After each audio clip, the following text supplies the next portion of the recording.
Hello,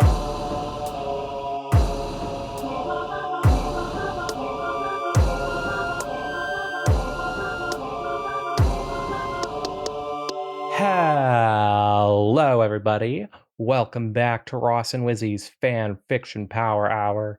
I'm your host, Ross Pitt, Shark Hunter. And this, my friends, is... Oh yeah, Wizzy's here too, by the way. Hi, Wizzy. Can't believe I forgot you again. Yeah, it usually happens when my dog is barking. Man, you should get her to stop. I tried. Well, my goodness, it's a magical day. Welcome to the 100th episode. And do you know what the 100th episode means? No. Free ice cream. For me. Oh, I'm paying, aren't I? Yep. Well, at least I get paid for ice cream. Exactly. So today, to celebrate this 100th anniversary, we are going to... It's not actually an anniversary, I know, but, this thought it...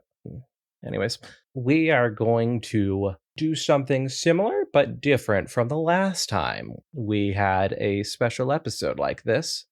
We're going to do a bit of a tier list of the fan fictions that we've read for the past 50 episodes, not all of them. I wanted to do all of them, but Wizzy shot down that idea. That was a bit much, especially because I barely even remember a lot of these stories from the last 50. Yeah, well, you should start remembering them because there's a lot of great ones in here that we have got to get going on. Yeah, it's just the thing is, I start thinking about it and then I recall it. I think that's how memory works, but I don't know. For everyone at home, the tiers that we have are, and you all know the tier list sort of thing. It goes S for super cool and shit, and then A, B, C, D, and then F for failure or whatever. But for us, it's S for Sunset, A for Apple, B for Bell, C for Celestia, D for Discord, F for Flash. Yeah. I mean, it's not based on like which characters are best, but like in that order, I think it's pretty close. Yeah. I mean, I have a particular opinion, but you know. Would that be something to do with Apple? Yes. And also Flash. Flash would go at number 2. Above Celestia? No, Celestia would go at number 2. But Sunset is at the top, as she deserves, because she's the best. I'll let her be there just for Sunset, not for Ross. This is probably going to be a long one. So let's get to calculating. Bum bum. And then an epic swirling orchestral music comes in, and it's super cool and stuff. And yeah, if I could do that, I would someday, maybe someday. So our first story that we've read in these past 50 episodes is Read It Later. How ironic. I agree. By all art is quite useless, in which Rainbow Dash just wants some pony to read her manuscript. Now, not later, which we all know means never. And it does. My God, I have so many things in my read later list. I'm shocked how many I have read. I'm pretty sure most of those that I have read are because of this podcast. So this fan fiction, I rather enjoy it. Of course, it involves Rainbow Dash, my favorite pony, who isn't Sunset Shimmer, because that doesn't count. Yeah, she's not a pony. She's a human. And yeah, it's just a pretty relatable thing. We all want our freaking friends to just watch our stuff, and sometimes they do, and sometimes they don't. Cough, cough, you know who you are. Whoa. Cough, cough. Is that an aggressive call-out? Yep, they know who they are. So originally, I didn't think much of this, but after going back and re-listening to it a few times, I actually think this is one of the better episodes that we did. And also, it's just a pretty funny fan fiction. I would give it probably a 7 out of 10, personally. Wizzy? You know, this one is not quite meta, but like it feels like it's meta, you know? Where it's, it's a story that you're reading called Read It Later, but no one in the story breaks the fourth wall or anything. As far as I can remember, yeah, no.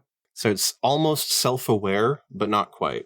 I mean, it is fairly self-aware. I would say it might actually reach the definition of meta, which I'm just looking up right now. What is the definition? of a creative work referring to itself or the conventions of its genre, self-referential. Eh, that Uh, kind of does fit it. it does, I would say. And it's especially meta in terms of like just this fan fiction website because it has the Yeah. whole read it later tag. Yep. And how And I many mean, people read it later? I don't know. and the picture is the freaking read it later tab. Yep. um, 147 stories on that too. I think the person who wrote this is like really talented at writing in general. Hmm. Uh, it seems like, as far as I can recall, everything is paced really well, which is funny because that was like a line from the story. Everything is there's like no typos or anything. So it's really Hmm. satisfying to read. I'd probably rank it, I want to say 7.5. Whoa, that's higher than I gave it. Oh, what'd you give it? I give it a 7. Oh, nice. 14.5, baby. All right, 14.5. Where the hell would that place it here? That would probably be B. Yeah. So, yeah, Wizzy. All right. The next story is The Dragon Who Would Not Sleep by The Messenger. From the beginning to the very bitter end, Twilight must deal with Spike and his stubborn refusal to sleep. Now, this one was like a big shocker one. Yeah. It started out so adorable and like so sweet. I thought it was just going to be slice of life, like it says in the tags. But I ignored this tag that said sad because this one, I mean, we're doing spoilers, right? Yeah. Spoilers for all of the fan fictions. You could go back through the whole thing and check them all out. The ending to this one really felt like out of nowhere when I first read it. Because like throughout it was like Spike as a kid for every part of his life in every other part of the story. And then suddenly it's him like in his last moments dying. And Oh, yeah, my boy. it was shocking, but it wasn't like out of place, I guess. That's a good descriptor, I would say. I would probably give it a 6.5. Interesting. This one hit hard. This was a giant kick to the stomach. And you know me, Spike is my second favorite character in the show proper. I love Spike so much. So when Twilight has to, put him down, that's not really what happens ish, but it's sad. Yeah. It just really puts it into perspective like, wow, this child that you basically raised is, Yeah. that he can't live forever like you. And yeah, I'm so happy that I'm not immortal. That's probably why like Celestia and Luna never have children, right? God, yeah, probably. Oh, poor Cadence. Oh no. No, wait, Flurry Heart's Oh wait, an no, Alcorn. because if they had children, they would be an alicorn. I just remembered because of Cadence. Right, yeah. Yeah. Yeah, didn't think about that one. Never mind. They're good. I don't really think that alicorns live forever. Haven't seen anything past the G5 movies, so I don't know if like Twilight comes back in any significant way. Yeah. Involving like her immortality specifically. But I guess magic's gone, so she's probably dead. If your child was an alicorn, they'd at least outlive you. Yeah. So at least Flurry Heart has that. Yeah, that's good. This story is definitely taking the they are immortal standpoint, and well, respect for that. But it's a bummer of a story. I would personally give it like maybe 7.5, maybe an 8. I'll go with 7.5. Split the difference here. And what did you give it? I give it a 6.5. 6.5 plus 7.5. So that's 14. 14. So right below the other one. Yeah, great fan fiction. And our next fan fiction that we're talking about from Oroboro. It's Let Me Complain, Dear. Camping has never been Rarity's favorite activity, but when her anniversary trip with Applejack goes wrong, she has to fix the problem herself, no matter how much she might complain about it. So this one was the first one of our LGBT month specials, I guess. And I think it's a rather good one. My goodness, I appreciate Rarity's like ability to move on in it. But, I'm not a huge Rare Jack fan, but looking at it as a whole, I do think that they're pretty cute in this story, but it's not my favorite of the Pride Month stories that we've done, certainly. Yeah. I still liked it. I would give it like a 6. Yeah. I thought it was exactly what you want out of a slice of life lesbian romance book. Short story, I should say. I never really thought about Rarity or Applejack being together, but they made them seem like a really fitting couple in that story, so I gotta give them props for that. Yeah. Isn't much to say about the really simple stories, but it was really nice. It was perfect for reading during our Pride Month special. Definitely. So I think I'd probably give it a 6 as well. Excellent. All right. So that's a 12. Don't even have to calculate that one. Yep. Nothing's going to get like below a like 7 probably. So I don't think I have anything below a 5 on this. I just feel too bad. I guess we'll find out, but I feel like there's at least one I'm going to give a bad score just because I feel like I have to. Well, I guess we'll see about that one. Yeah, I guess that would go in the Celestia tier if I'm calculating this correctly. Just doing the calculations again. Let Me Complain, dear, is at B tier, bottom of B tier. Only bells so far. Only bells. I think we're going to get real antsy later on, though. Trust me. Gonna find some stories that we really disagree on. Oh, yeah. Gonna be like, you give it a 10 and I give it a 0, and it's gonna be like, no, you can't force it into mid-tier. The idea that you would give something a 0 and that we would still have it on the podcast. Mr. Hyde is coming out. Watch out. Oh, boy. But the next story. Dr. Wizzy and Mr. Higgledy-Piggledy. Higgledy-Piggledy, the worst name. Name everyone fears. It's scary, man. Straight colts don't kiss by Ellen. Why would they? Colts like fillies. Boys like girls. Maybe they're just curious. Yeah, that's the truth. Yeah, they're just curious and they're going to outgrow it. That's how it always works. Yeah. This one was like so freaking cute. It's everything that a bigot would hate because, you know, it's like kids and queerness, but there's nothing wrong about any of this. It's so good. They didn't take in any uncomfortable direction that I think you could ever make any argument against that. You know, everything is really good. The area where they are is like, it's like, what's that type of story where it takes place in only one area? I don't actually know. I think it's called like a capsule or something. I would check out. Anyway, again, like the other one, it was perfect for the Pride Month special. Really cute slice of life story. So I'd probably have to give it another 6. Well, you know, Wizzy, I don't see how I could rate it any differently than Let Me Complain, dear. I would probably have to agree. The one downside that this story has, or that involving this story, is that I kind of regret putting it as the gay story that we read. I would make an argument that it leans more towards the bi category, frankly. Yeah. And there are plenty of other fan fictions that we could have read. But with that being said, this would actually work really well as the cue for questioning. Yeah. But we didn't even do it like...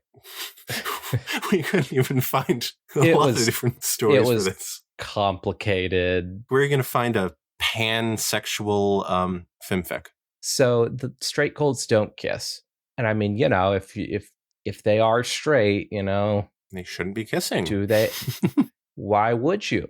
No, but yes, it's everything you said. It's cute. It's really fun. I really liked the voices that we did for both of them. Oh, that was one of my favorite things about it. But, you know, that's not compliment towards the fan fiction. It's a compliment towards me. So that doesn't count. But thank you for writing the story to have the dialogue fit the voices. I also think it's really cute. I like the characters. Oh, but also, I can't remember who kissed who, but it was a surprise kiss. Don't do that. Oh, yeah. Children. But I mean... These kids need to be taught consent. Yeah, but like... No, I don't have anything about that. I'll let it slide this one time. Either Rumble or Button Mesh. I do not know which one. But I would also give it a 6, I would say. Man. The B category. That's another 12. Man, these are just getting worse and worse, I guess. Actually, I think that Button Mash doing the kiss thing was pretty bad, so I'm taking off 0.5 score, and it goes into D tier. Oof. Okay, so it actually just is read it later, The Dragon Who Would Not Sleep, Let Me Complain, Dear, and then Button Mash X Rumble, whatever it's called. Straight Cold Stone Kiss, that's the one. So, the next one, however, might just change up our little do-head-majickies here. Sunset at Midnight by Vital Spark. Sunset Shimmer looked at the note again, though she could barely read it. Midnight CHS football field, be there, alone. No clue who'd sent it. No idea why. Total mystery why she'd even shown up. But she was the curious type. So, look, out of all the ships we've had, I'm a bit biased towards this one.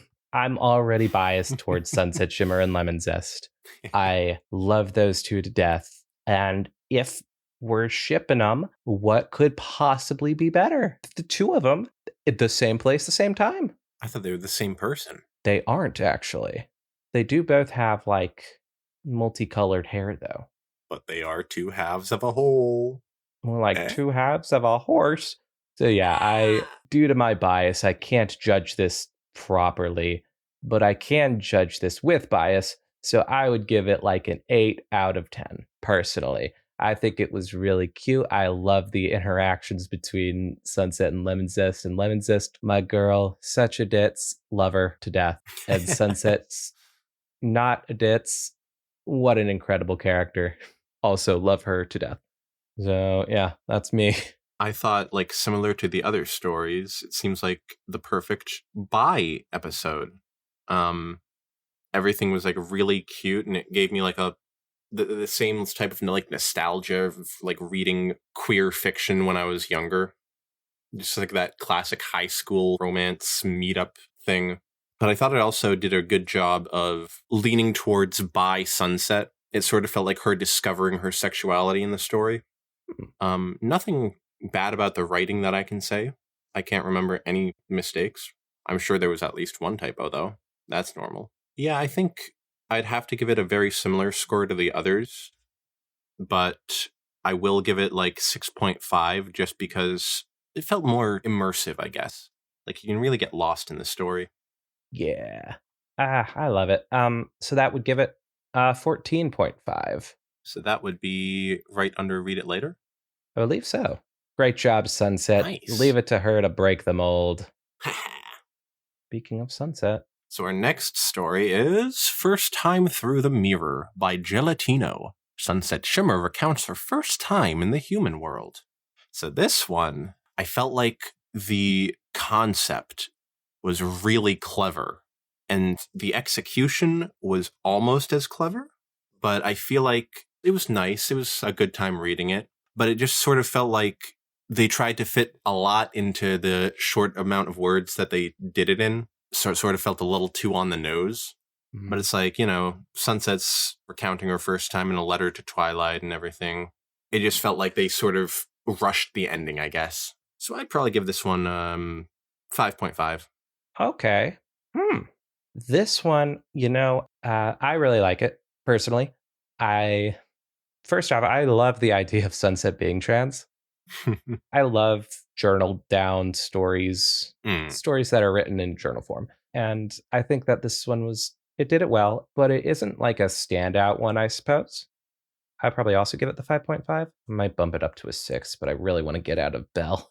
I mean, if you bump it up to a 6, then that's only 11.5. It'll be in Celestia. Oh, seriously? All right, fine. I'll bump it up to 6. So 5.5 plus 6, baby. Man, the mirror to Equestria, though, that's fucking weird, dude. Yeah, that was what I really thought was clever, was like, oh, she was technically born male, but she goes through the mirror and is just like completely gender bent. Because like, oh, she turns human. Why not change gender as well? Yeah, sure. Why the hell not? I don't know. I don't know about like gender bent, but like whatever happens to her. Yes, it just complete sex change. It's canon that she comes back into Equestria female. So yeah. The mirror knows some shit that we don't, I guess. The mirror chooses your gender identity for you. The mirror is either very kind or cruel. I don't know what. But yeah, that would put it in the C tier for Celestia. And hey, you know what? Ain't no slide on your shelf, whoever wrote this story. You did a good job. The next story is Thank You by The Moon Tonight. Navigating the world as a trans person wasn't easy. Emotional challenges notwithstanding, the legal and medical decisions you'd have to face were enough to make your head spin. Twilight Sparkle was lucky then that she had a brother who had already lived through it all, her own knight in shining armor. Thank you, really. So this story, I think, is pretty good. Wait a minute, I just realized. I was reading the short descriptions of these. Was I supposed to be reading the long descriptions? No, I also wanted to read the short description. I just forgot to. I accidentally clicked on it, so I read the long one. I could go back and read the short one if we want. No, I just wanted to make sure I wasn't like doing this wrong or something. No, you're good, darling. Darling. Thank you. You're beautiful. Thank you. Thank you. Thank you. Yeah, thank you. So yeah, this one was pretty good. It frankly has too many downvotes, I would say. 32 whole downvotes versus 141. Come on. There's That has something to be going like, on there. there's some bigotry going on there. And maybe a little bit, you know. I hope that those people find themselves later in life. I liked it. I think that, you know, it could have been longer. But yeah, I didn't know much about some people back then. Do now. Would have some different thoughts if we were reading it today. I remember not even really getting the references to like needles and stuff in that being Yeah, like hormone injections. Like that's like surprising to me because we've read this recently. Yeah, Ish. I am shocked at apparently how much I've learned since then. Cause like I thought I would have known that stuff for a while. Apparently not. I thought I was cool and hip with I it. thought I was woke. Yeah, this one was, I'd say it was the best. I mean, we haven't really we've read barely any trans stories, but this one was like the best one to me just because I really like the relationship between Twilight and Shining Armor in it. Oh, and before you continue, I would give it like a 7. Oh, sorry, I forgot about that. Yeah, I just felt like, although I'm not trans, it really gives a good description of what it would feel like going through that. But yeah, the whole moments between Shining and their mom and Shining and Twilight in the car is just so nice. It's so cute. No. So I'd probably give this, I'd give it a 7 as well. All right. Cool. So another 14, which would put it at just below the Dragon Who Would Never Sleep. So Spike still takes the cake. Yeah. Take Which that, he would do. Twilight. Now we have Rooster by Dreamer Deceiver. Scootaloo writes home to Princess Twilight from the Dragonlands, telling her why the filly that left Equestria will never return.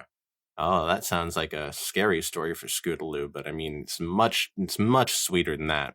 So it's like Scootaloo finding her, or finding their, in this story, I guess, gender identity, for the non-binary portion of our whole LGBT extravaganza. Yeah, I feel like this one was like, Scootaloo just makes the most sense for a non-binary character out of like all the My Little Pony characters. You are thoroughly correct about that.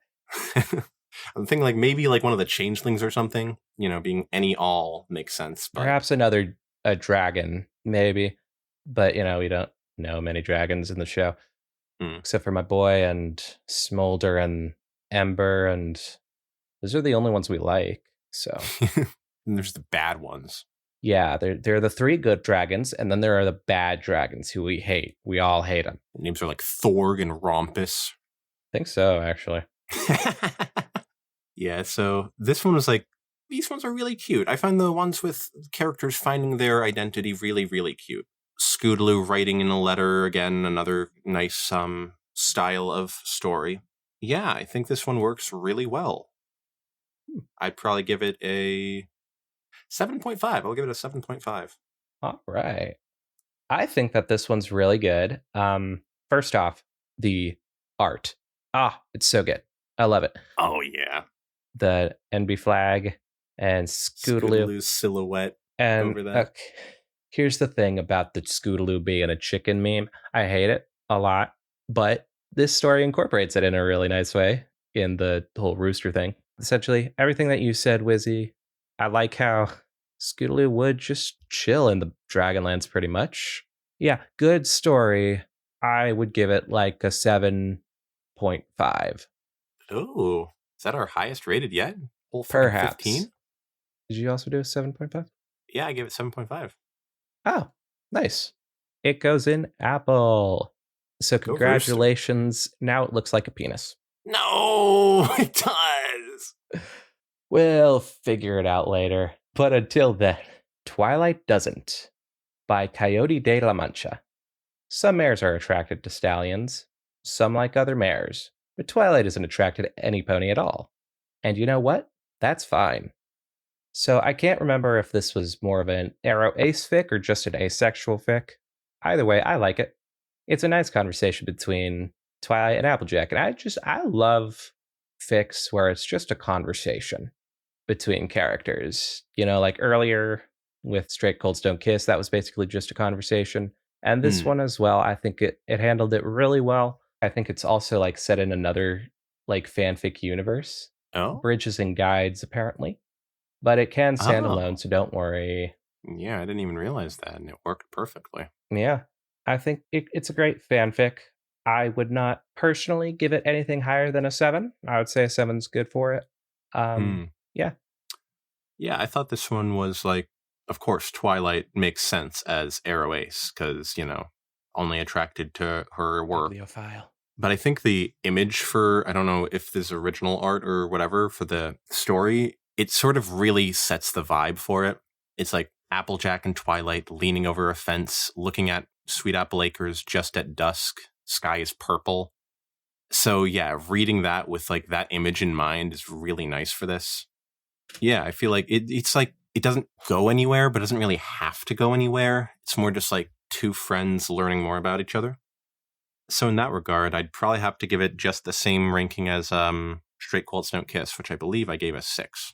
All right, that places it at a 13. Perfect. So that goes just above Let Me Complain, Dear. Makes sense. The images are actually really similar. That's funny. Yeah. I think of the fan fictions, that's probably the most accurate to us when we're just alone together. That's true. Oh man, I'm just like Applejack. I mean, yeah, Twilight's the ace one. True. And I get to be Applejack. I'm really happy for you. I really like Applejack, He loves Applejack, guys. Wizzy, what's the next one?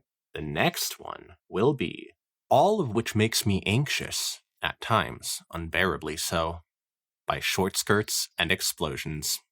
Vinyl's best friend is a little too friendly. Ah, yes. This was the very first story that we read. Not on the podcast, but it was what made us start the podcast. Yep. Just look at our first episode and just think, man, literally one day before, they had read this story. And, it's probably the worst of the names in terms of I am able to remember it. I can't remember it. In terms of rememberability, Yeah. it's the worst name. Takes me a bit, but it's actually pretty catchy when you remember it. Yeah, it's a good name. Don't get me wrong. But, your analysis? Yeah, the story was really, really nice. I feel like it sort of has the same vibe as Sunset at Midnight, but with my freaking favorite ponies, DJ Pawn 3 and Octavia. I never even heard of Vinyl Scratch until we read this story. Like I barely knew anything about My Little Pony at that point. But yeah, this just made me fall in love with her character. If I didn't ship her so much with Octavia, I would say, yeah, definitely just an ace character.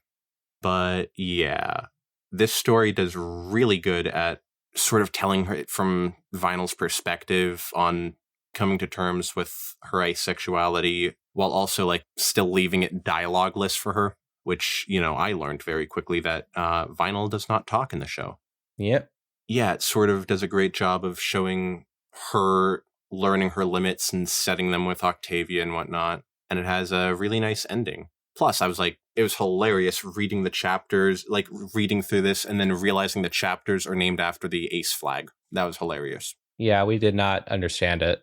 At the very least, we didn't understand the chapter names, and I definitely didn't know that it was asexual Vinyl when reading it. My score for this would probably be, I want to give it an 8. Ooh, excellent. Well, personally, I really, really love this story. As always, Short Skirts and Explosions, brilliant writer, the best of the best, frankly. Truly. And I keep going back to it, and it's not as happy as I recall, ever. Hmm? It's kind of rough for Vinyl. She's having some tough times, frankly. Yeah. She can't really express that to Octavia, and it doesn't really end with her expressing that at all. I thought like Octavia got the message by the end. Did she not? I don't think so. Dang. That's not how I remembered it. Yeah, it's not how I remembered it either, but I keep going back to it, and that is how it ends. With not much of a resolution, she's just kind of sad at the end, but those goddamn bass fiddlers. Fuck them. Oh man, I'm actually just skimming through the last chapter and that is sad. Final has a rough go of it, but Don't worry, she's a fictional character. I really like this story. It captures an experience that a lot of people probably have with their asexuality. Not personally me. I wouldn't consider it like relatable to my own experience, but I can see that experience for other people. I just really like it personally. So I would probably rate it a 9. Yeah, Oh, I would rate it a 9. that's a whole 17 right there. Yep, putting it high tier Apple, baby. So, going from one of my experiences through life with asexuality to another experience of mine through life with Fluttershy Has Tea with Jesus by Ooh, Retsamore. Fluttershy and Jesus drink tea and nothing objectionable happens. Not a trollfic. and it's not. It isn't. Thank heavens. It's a fun one. And look, obviously, I'm a Christian. I've expressed this several times throughout the years. And I love my boy Jesus. And I think that this does a pretty good job at doing exactly what it says. Fluttershy and Jesus having tea together. Beautiful. It's really funny. It's definitely Hitchhiker's Guide to the Galaxy inspired. I did not even think about that when I was reading it. Trust me, you did. Or at Did the I? very least, I pointed out a reference to Hitchhiker's Guide to the Okay. Galaxy that's made in the story. But I guess I just forgot about that aspect. yeah, I don't blame you. I'd hate to give it a 7, but I'm gonna give it a 7. Just because nothing objectionable happens. It doesn't take any risks. Thankfully. I don't know what you can get away with on here, but I'm glad that Jesus was characterized well, let's say. So yeah, 7. Wizzy? Yeah, I thought that this one was the perfect mix of comedy and like seriousness. You can easily imagine Jesus and Fluttershy having a great philosophical discussion. Totally. But you can't have Jesus in Equestria without being aware of how hilarious that concept is. It's a funny one. Yeah, I feel like it makes a lot of sense for him to be just like going in there and helping Fluttershy with her problems just by talking to her. And then the ending is like really sweet. It's like, it's basically an ending of an actual episode plus the Jesus part. With all that in mind, I want to give it a 7. All right, 14. But then this next story is a total twist. Fluttershy has tea with Rarity has tea with Jesus. I was going to say Fluttershy has tea with Rarity. That should be the next sequel. Oh, yeah, baby. They help Jesus' problems or something. Yeah, this was like basically the same concept, but if you put the character of Rarity instead of Fluttershy with problems that Rarity would have. I felt like it was a little bit more boring after having read the other one, but I think that was probably just because, it's the same concept again. Maybe you want to pace out reading them, but we did it one after the other, so yeah, it was fun. I can't really... I'll give it 6.9, just because I can't really give it the same score. I'm taking one little chunk off. All right, yeah, I can see that. Personally, in the exact same boat here. I don't think as many of the jokes landed, but the blue blood thing was pretty funny. What I will say is that, I wish that this series had continued. Jesus having tea with all the other main 6, maybe even Spike. I would have loved to see what he and Rainbow Dash would have talked about. Look, controversial opinion here. I would love to see more stories involving religion in this fandom. Maybe not in Equestria, but in like Equestria Girls, I think that could work. And more specifically, you're talking about religion respectfully, any kind of religion, whichever one. I just think that's a topic that I would like to see brought up a bit more. I think it's a neat topic for discussion, these characters and theology. Yeah, whether Fluttershy is talking to Jesus or Buddha. Yeah. That'd be pretty fun. So I think I would give it a 6.5 personally because I went around it to something, and I think it's worse than the first one. So I'll give us a 13.4. So that one goes... That goes at the bottom of Bell tier. And up next, Through Death and Life by Chengar Kordath. Celestia ponders the nature of death, dying, and mortality after Rainbow Dash demands that she save Derpy from a natural death. What do I think of this one? Well, first off, I think it's a good one. As you might know, I really like stories that discuss death and dying and mortality, immortality, and all that. philosophical debates, fun stuff. But I will say, when it gets into the backstory with Celestia and yada yada, what's her name? I stop enjoying it as much as I would like. It's not that that part was bad, it's just that it kind of slows down what I personally like about the story, which is philosophical discussions between an immortal and mortal figure, and one of those figures is God. Not going to say which one, and they're discussing death and shit. So, yeah, I really like it, but a moment's worth, and of course I have to compare it to a moment's worth. I think a moment's worth is like the perfect version of this. This one is almost there, but it's not quite. I would probably give it maybe an 8. I think I would give it an 8. Okay. This one, I do like these types of stories like Ross. I also agree that the backstory part was a bit lengthy and hard to follow at times. I think her talking with Luna rather than the OC made a lot more sense to me. Was it an OC that they had dying in the backstory part? Yes, I believe so. Okay. They could have done a really good story if they had Luna and Celestia talking more about death. Because that part really, it felt good to me. It felt like good writing. Other than that, it was emotional. It was pretty great in that part. In the very ending, it was just, I guess I'm sort of comparing it to another story we read, A Moment's Worth, a lot. Oh, I wonder why. But in that one, it felt like it had a really good conclusion. And this one, it felt like it didn't really have a conclusion. It just felt like everyone gets to fester, sort of. That's a good way to put it. I could be interpreting it wrong, but for that reason, I'm going to have to give this one a 5.5.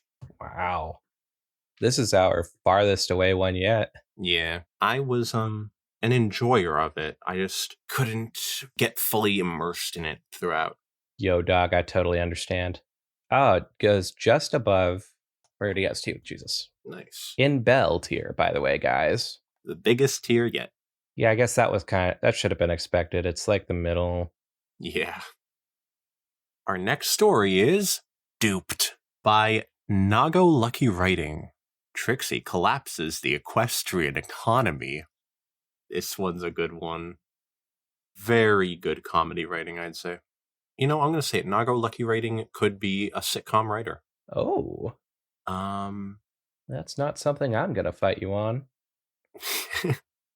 I think the concept of just like copying money like that is really funny because they do have the physical money there. So with all their magic, there has to be a way to just counterfeit it by copying it. But you'd also think they would have like serial numbers on their money, like in the real world. So how effective it would be, who really knows? Do they have serial numbers on their money in like the medieval times? No, they didn't. I don't think so, at least. Think about I these could sorts be of wrong. things. Equestria is a weird like mix of the two. Oh, yeah. 1920s and medieval times. But still, I mean, the reason they don't have like our technology is because they don't need it because they have magic, right? Sure. But We they can go with could that. use serialized money. I'm trying to help the equestrian economy out after what Starlight did. Trixie, God. Starlight's in this one, though, and she is great. She is. Yeah, very funny, wacky ride that I think wraps up perfectly. I'll give this one a 7.9. Okay. Keep it below the 8. So Duped, absolutely hilarious. One of our funniest stories, RIP to it being on fanfiction.net, but I thought it was funny. And frankly, a really good episode too, just in general. I thought that we were pretty on point on it. Yeah. And that helps when you got just a really fun story to bounce off of. I guess not bounce off of, but like throw things at. And when push comes to shove, Trixie did do the right thing in the end. Yeah, just like in the real show. Yeah. So I got to hand it to Trixie. Absolutely just mad props to her. Personally, I think I would give it an 8, which would put this at a 15.9. I guess Duped is higher than Rooster. Then moving on, we have The Green by Jar of Hearts. Applebloom stumbles across a strange creature while fleeing from Timberwolves in the ever-free forest. And this is not to be confused with the fanfiction Green by Steel Resolve, the rather popular Rarity X Fluttershy fanfiction, which looks really cute, by the way, but it's also long. Didn't even know that existed. If you search up green, you'll find it. Nice. So, anyways, the green. I think, okay, look, I don't know if I would give it the worst one out of this set. Frankly, this is a really good set. I don't dislike any of these stories, but it's probably on the lower tier for me. Oof. I would say probably a 5.1. It's kind of bland. The one thing, though, that it does have going for it is that it has possibly some of the best imagery that we've had on this fan fiction podcast. I think the imagery is beautiful, and I don't know if that's what it was meant to be doing.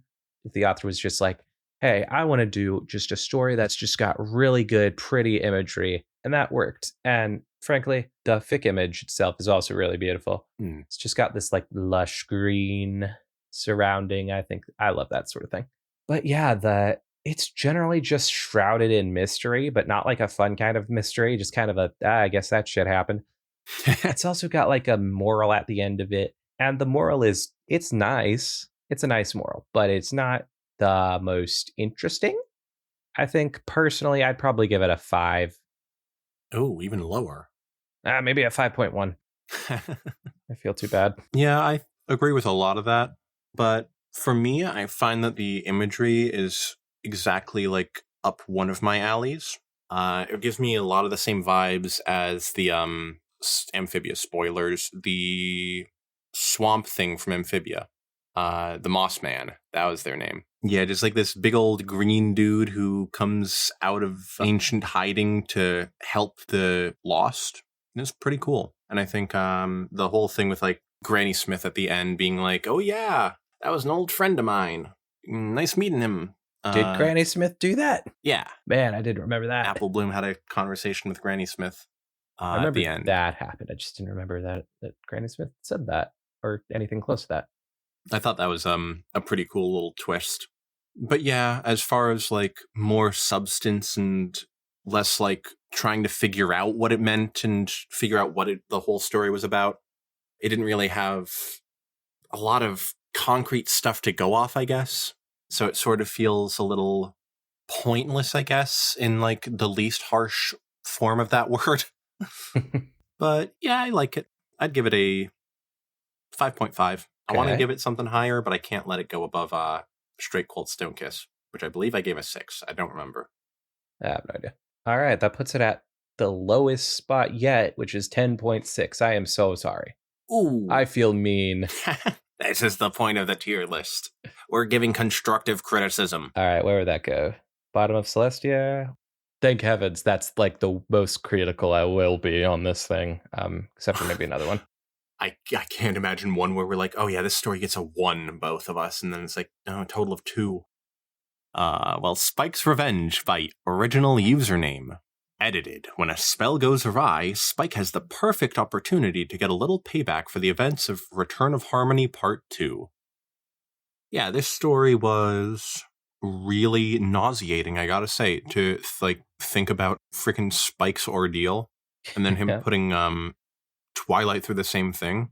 I can't remember a lot of the comedic moments, but I do remember laughing a lot.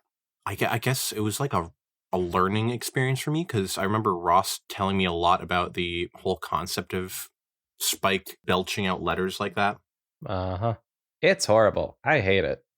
My poor boy. I just want to give him a hug. And he's usually fine with it, but sometimes it doesn't look fun. Yeah. Yeah, I feel like it's like one of the classic comedy random short stories where it fits the bill as well as I'd expect it to, and I can't really think of anything negative I could say about it other than like, I don't know, it's not the best. There's like almost no stories that are the best, so I'd have to give this one probably a 6.5. Okay. I think I'm pretty much in agreement with you there. From what I recall, funny story. Glad that Spike finally gets his revenge, because it's bullshit what he has to go through. It makes him more of a tool than an actual character in the first few seasons. And like, okay, tangent, when Spike actually becomes like an actual character, it's great. It's fantastic. I love Spike to death. this definitely gives him a good character, I would say, and I like this story. But it's not the most memorable of stories for me. I frankly forget that we've done this one more than any other fan fiction, I think. Whoa! And yes, that is including something like Twilight Sparkles in Space, which I do not remember for the life of me ever happening, but it did. The only reason I remember that one more, though, is because I don't actually remember the recording. It's just like a meme now. It's a meme to us, so it's really just an inside joke between pals. Inside meme. I would give it a 6. And you gave it a 6.5, is that right? Yeah. I think it's a 12.5. Excellent. All right. Another one for the Bell category. I promise you. There's some really great ones coming up, guys. I promise. There has to be. Next up, we have Reverse by Hatafan2593, an anonymous fic with the roles reversed. Truthfully, I don't know what that means. I can't remember shucks about the comic, but what I do remember about the comic is that it's quite interesting. The first anonymous fan fiction we've read, and currently the only one. There'll certainly be more soon. I liked it a lot. I think it actually takes place during Christmas, so that could have been a Christmas episode. Well, I enjoyed it a lot. I think that this one it does a really good job portraying Sunset Shimmer's emotions, best character, and how just hurt she feels about all of this. Top it off with, I think, some really funny improv with us two. That just gives me good memories from this fic. Personally, though I don't have much to say about it, I might give it like 7.9, maybe an 8. That's a pretty good rating. I think that this one, I really don't remember recording a lot of it, but I definitely remember the ending. After skimming through like the first chapter, I can kind of recall it a bit better. And I think this story was my first introduction to Anonymous, first of all. Pretty much your only one. Well, I remember we talked more about it after this. There's like more references to Anonymous. Okay, maybe. I don't remember why, but like maybe some Equestria Girls fic had mentioned it. That does actually sound familiar. Yeah, I really like the idea of like they're all picking on Sunset for her past, and it's actually true that she changed and she isn't the anonymous. She isn't anonymous. She isn't the online internet hacker group Anonymous. Yeah. It gives a good idea of like her feelings and her character through the writing at that point. But I really like how it turns out that it was like the Cutie Mark Crusaders who were behind everything. Is that actually how the comic ends? Yep. Okay. I think they wrote that part well into this. Yeah, I think that's about all I really have to say about it. Okay. I want to give it a 5.5. I feel like it was probably as good as the green. 13.4. Nice. Which puts it somewhere in here. That would be like just above The Dragon Who Never Sleeps, I believe, because that was 14. Okay. Excellent. All right. Good story. Celestia's Teeth by Abalidoth. So Celestia makes sure to surround herself with the most competent staff in all of Equestria, but when they go too far in her service, she takes things into her own hooves. This one was funny. This one was like unexpectedly funny for some reason. Yeah, it sounds about right. It almost feels like an episode of Rick and Morty or something. It's just like the staff are the ones who have to take care of Celestia's teeth because they're afraid she doesn't do a good enough job, which is just like a really funny concept to me. All the different hijinks they get into are really enjoyable throughout. Her whole conversation with Luna explaining why they are so obsessed with this is nice and sweet in the end. I feel like it really ties everything well together. That being said, it would only have to get ranked among like the others that I find like this, so I'd probably have to... What did I give Sunset at Midnight? I'll tell you what you gave this one. You gave it a 45 out of 6, according to Abalidoth. Their comment. Abalidoth here. Glad you liked the story. 45 out of 6 is quite the score. Happy face. Been nearly a decade since I wrote this, but I'm fairly proud of it. Nice. Just thought that was fun. Wanted to read that. All right, I guess this is going to have to be the top of the tier list. Yeah, then, just from that alone. Anyways, what did you give Sunset at Midnight is what you were asking? Yeah, I think I gave that a 6.5. So I think I'll have to give this one another 6.5. Another 6.5. Good stuff. Yeah, Celestia's Teeth, I really like it. It's another one where I do have trouble remembering it. For some reason, these episodes, specifically certain comedy fics, even though they're really good, I have trouble going back to the episodes that we've recorded. I don't know why. I don't think they're particularly bad episodes or anything. But yeah, from what I remember, though, this one is great. Yeah, really funny. I like the idea of Celestia's teeth being awful because they probably would be. They're horses. Let's face it. They eat freaking hay and poop, probably. Do horse teeth work like rabbit teeth where they keep growing? Nah, they probably don't. I can't chew on imagine. things like rabbits. I'm just wondering how they take such good care of those horses' teeth. Cyanide, Brush baby. their horses' teeth. Oh, dang. So yeah, always love a good Celestia fic, frankly. She's my girl. God, I love her. I would also give it a 6.5, I would say. Okay, that's perfect. 13. And up next, Be Good to Your Daughters, for They Become Mothers, by Posh.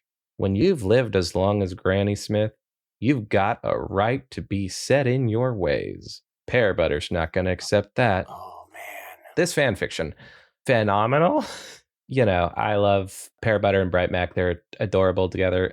But the relationship between Butter Butt, what's her name, and Granny Smith, I really enjoyed seeing that play out on this one. And it's especially interesting if you've already seen the episode with those two. But yeah, I think just everything about this fic. Frankly, I can't think of a negative about it. But also, it's not the best fan fiction. I guess, it could punch you in the gut a bit more. But all in all, I loved it. I don't know why I'm having such a difficult time talking about this one because I've listened to this multiple times. Been doing a lot of talking about these episodes. Been getting a little bit repetitive, I suppose. Good characterization. And yeah, really neat twist at the end, actually. Oh man, what was the twist? She's pregnant. Oh, that was the twist. Oh. It's not like a huge twist, but it's a twist. Yeah, I was expecting Granny Smith was related to the pairs? This is awful. Oh, that would be gross. Thank God not. Love it. Pear Butter, rest in peace, you two. Actually, you three. All three of them are dead now, canonically. Jesus. Sad. Yep. Rest in peace, all the parental figures in Applejack's life. God. She's her own parental figure. Yeah, I suppose so. So what do you rate it? I would rate it an 8. Wonderful. I was thinking, this is probably one of my favorite stories we've read. Beautiful slice of life story, just with Granny Smith getting to know Pear Butter, getting used to liking a pear, but also just all the mundane things they're doing is described satisfyingly, just like from her making caramel apples and whatnot to Granny Smith going out to buck the trees. Yeah, I really think the characters are dead on for what I'd want them to be, at least, not having watched the show. They seem really cool. They're pretty accurate. Nice. Granny Smith, gosh. I appreciate her for being the bigger horse in the whole situation between her and Grandpere. Go her. But she's an asshole. In this story? In this story, yeah. Yeah. And presumably, it was probably like this, at least a little bit. That's also something else that I loved about it was that I could easily see Granny Smith being an old, bitter woman when she's getting into her middle ages and then mellowing out when she's more Granny Smith. Yeah. An elderly woman. I really appreciate a lot of the nuance in it. Granny Smith, I gotta say, in the wrong. But she is written really well. You really get where she's coming from. Yeah. After having to been growing up through that whole feud and everything. Yeah, beautiful story.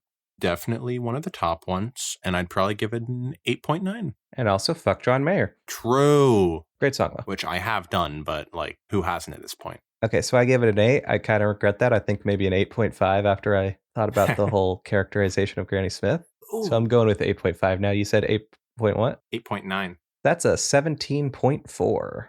Top of A tier? For Apple. Apple, that's fun. All which makes me anxious was just 17. Wow. Look Who's Torturing Now by Scooter the Skitty. Sometimes you just have a bad day. Some days you're kidnapped and sent into a completely dark chamber, and other days you're completely insane because of a few mares not taking you seriously. It happens. Mm-hmm. This one was the first Halloween fic we read that October, right? Yep. Yeah. I mean, I'm pretty sure it wasn't Pika to your mother. I mean, she got pretty scary in that one. She was pregnant. I get it now. Yeah, this one, I feel like it starts out pretty weak. The concept seems a little bit like silly and like immature, I guess. Like it might have been written by a young 12-year-old or something. At least that's the vibe I was getting. But as I kept reading, it's really funny. It does not really care too much about itself, and I think that works well for it.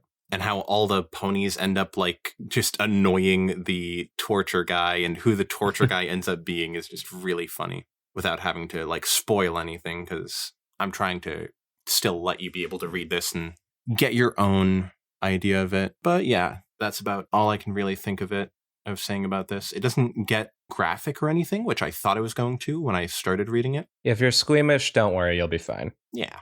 Well, unless you're squeamish to cringe, because this guy's pretty cringy. The torture guy, that is. I think this was a good Halloween comedy fic. Gonna have to give it a 5, I think. 5? Okay. Yeah, I thought it was a little bit low, but I also gave Straight Quilts Don't Kiss a 6, so that's sort of where I'm basing my mid-range around. Fair enough. I think that this one was pretty funny. I just like the idea of sometimes things just don't go your way, let's just say. I really love the twist. I think that the dialogue is pretty top-notch. And just the characters being characters. If there's one thing that I have to say that I really didn't like, it could have killed Applejack, okay? I think that would have made it really powerful. Oh. No, I'm kidding. I'm not giving it more than a 5.5, I'd say. I don't have many complaints about it. It's just, it's one of those fics where it's just an easy breeze. It was really great to start off the Halloween month with. And say if you're in the mood for a Halloween comedy fic, this definitely serves the purpose. Totes my goats. You gave it a 5, I gave it a 5.5. Yep, 10.5. 10.5. And where would that put it?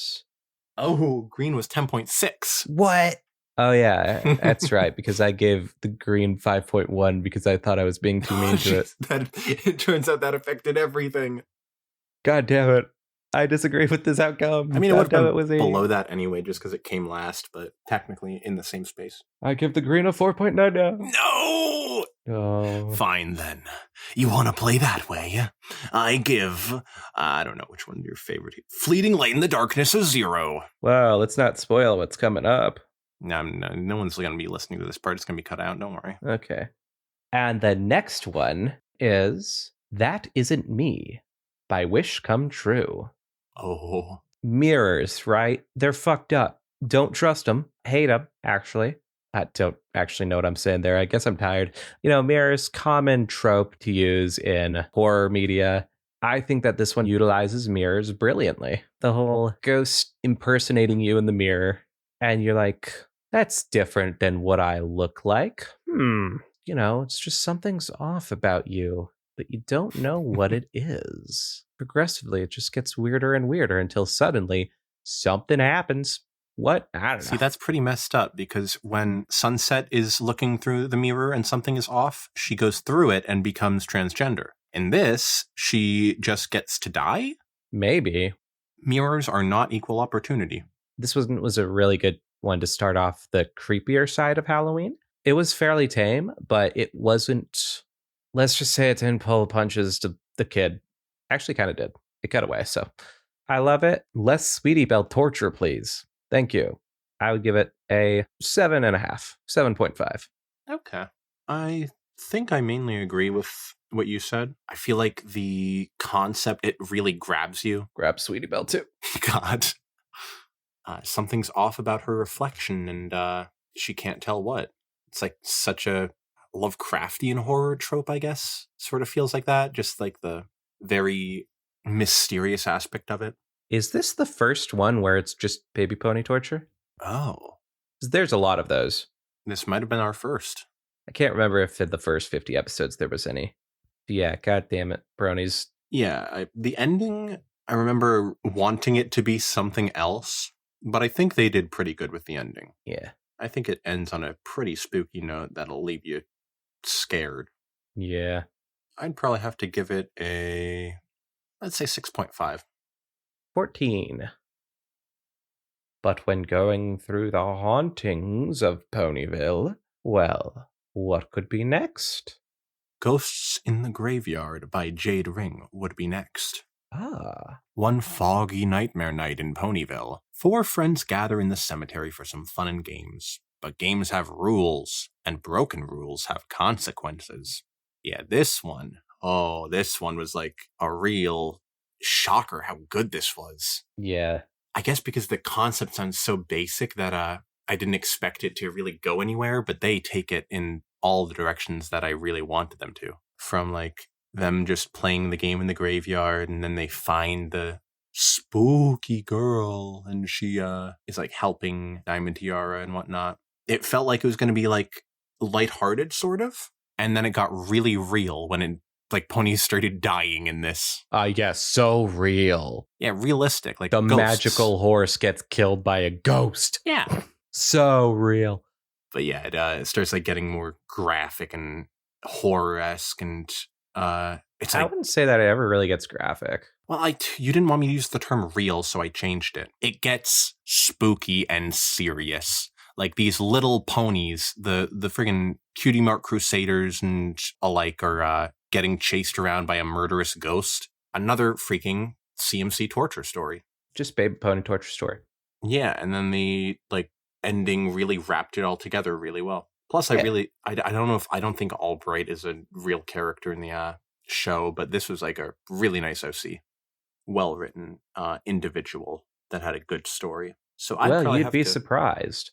She actually is not a character Yeah. in the actual show. It said OC, so I'd assume that was the OC. Oh yeah, probably. Yeah, I don't think the others would be an OC. Yeah, I'd have to give this. I give the other one a 6.5. So this one would have to be a 7. Excellent. This one, to me, it's got a lot of great atmosphere, spooky fog, graveyard sort of thing, and the little ghost girl that we all knew was a little ghost girl immediately from the start. We knew it. If you've watched horror movies, you know it. Hell, if you just listened to a single campfire story in your life, you probably figured it out. If you've interacted with a little ghost girl, even, which everyone's done.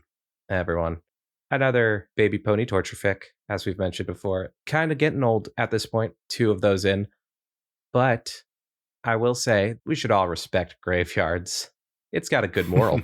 2 good morals, in fact. I wasn't even thinking about that as the moral, but that makes sense. Keep to the rules of the games, and don't disrespect the dead, you fucking idiots. Point is, I really like the atmosphere. I really like the characters. I think it's a really clever little story. It's not the most horrifying. Like I would probably read this to a kid, 6 and up, but still. Yeah, I feel like this is the type of thing that would make a kid scared and in all the right ways. Yeah. I mean, I would fucking hate it because, kid dies, but, not all kids are against that. No, kids don't die. That doesn't happen. That's impossible. That's me as a kid. Ah, I see. Fantastic story. I'd probably give it, probably another 7.5. Ooh, 7.5. You gave it a 7, I gave it a 7.5, I believe. 14.5.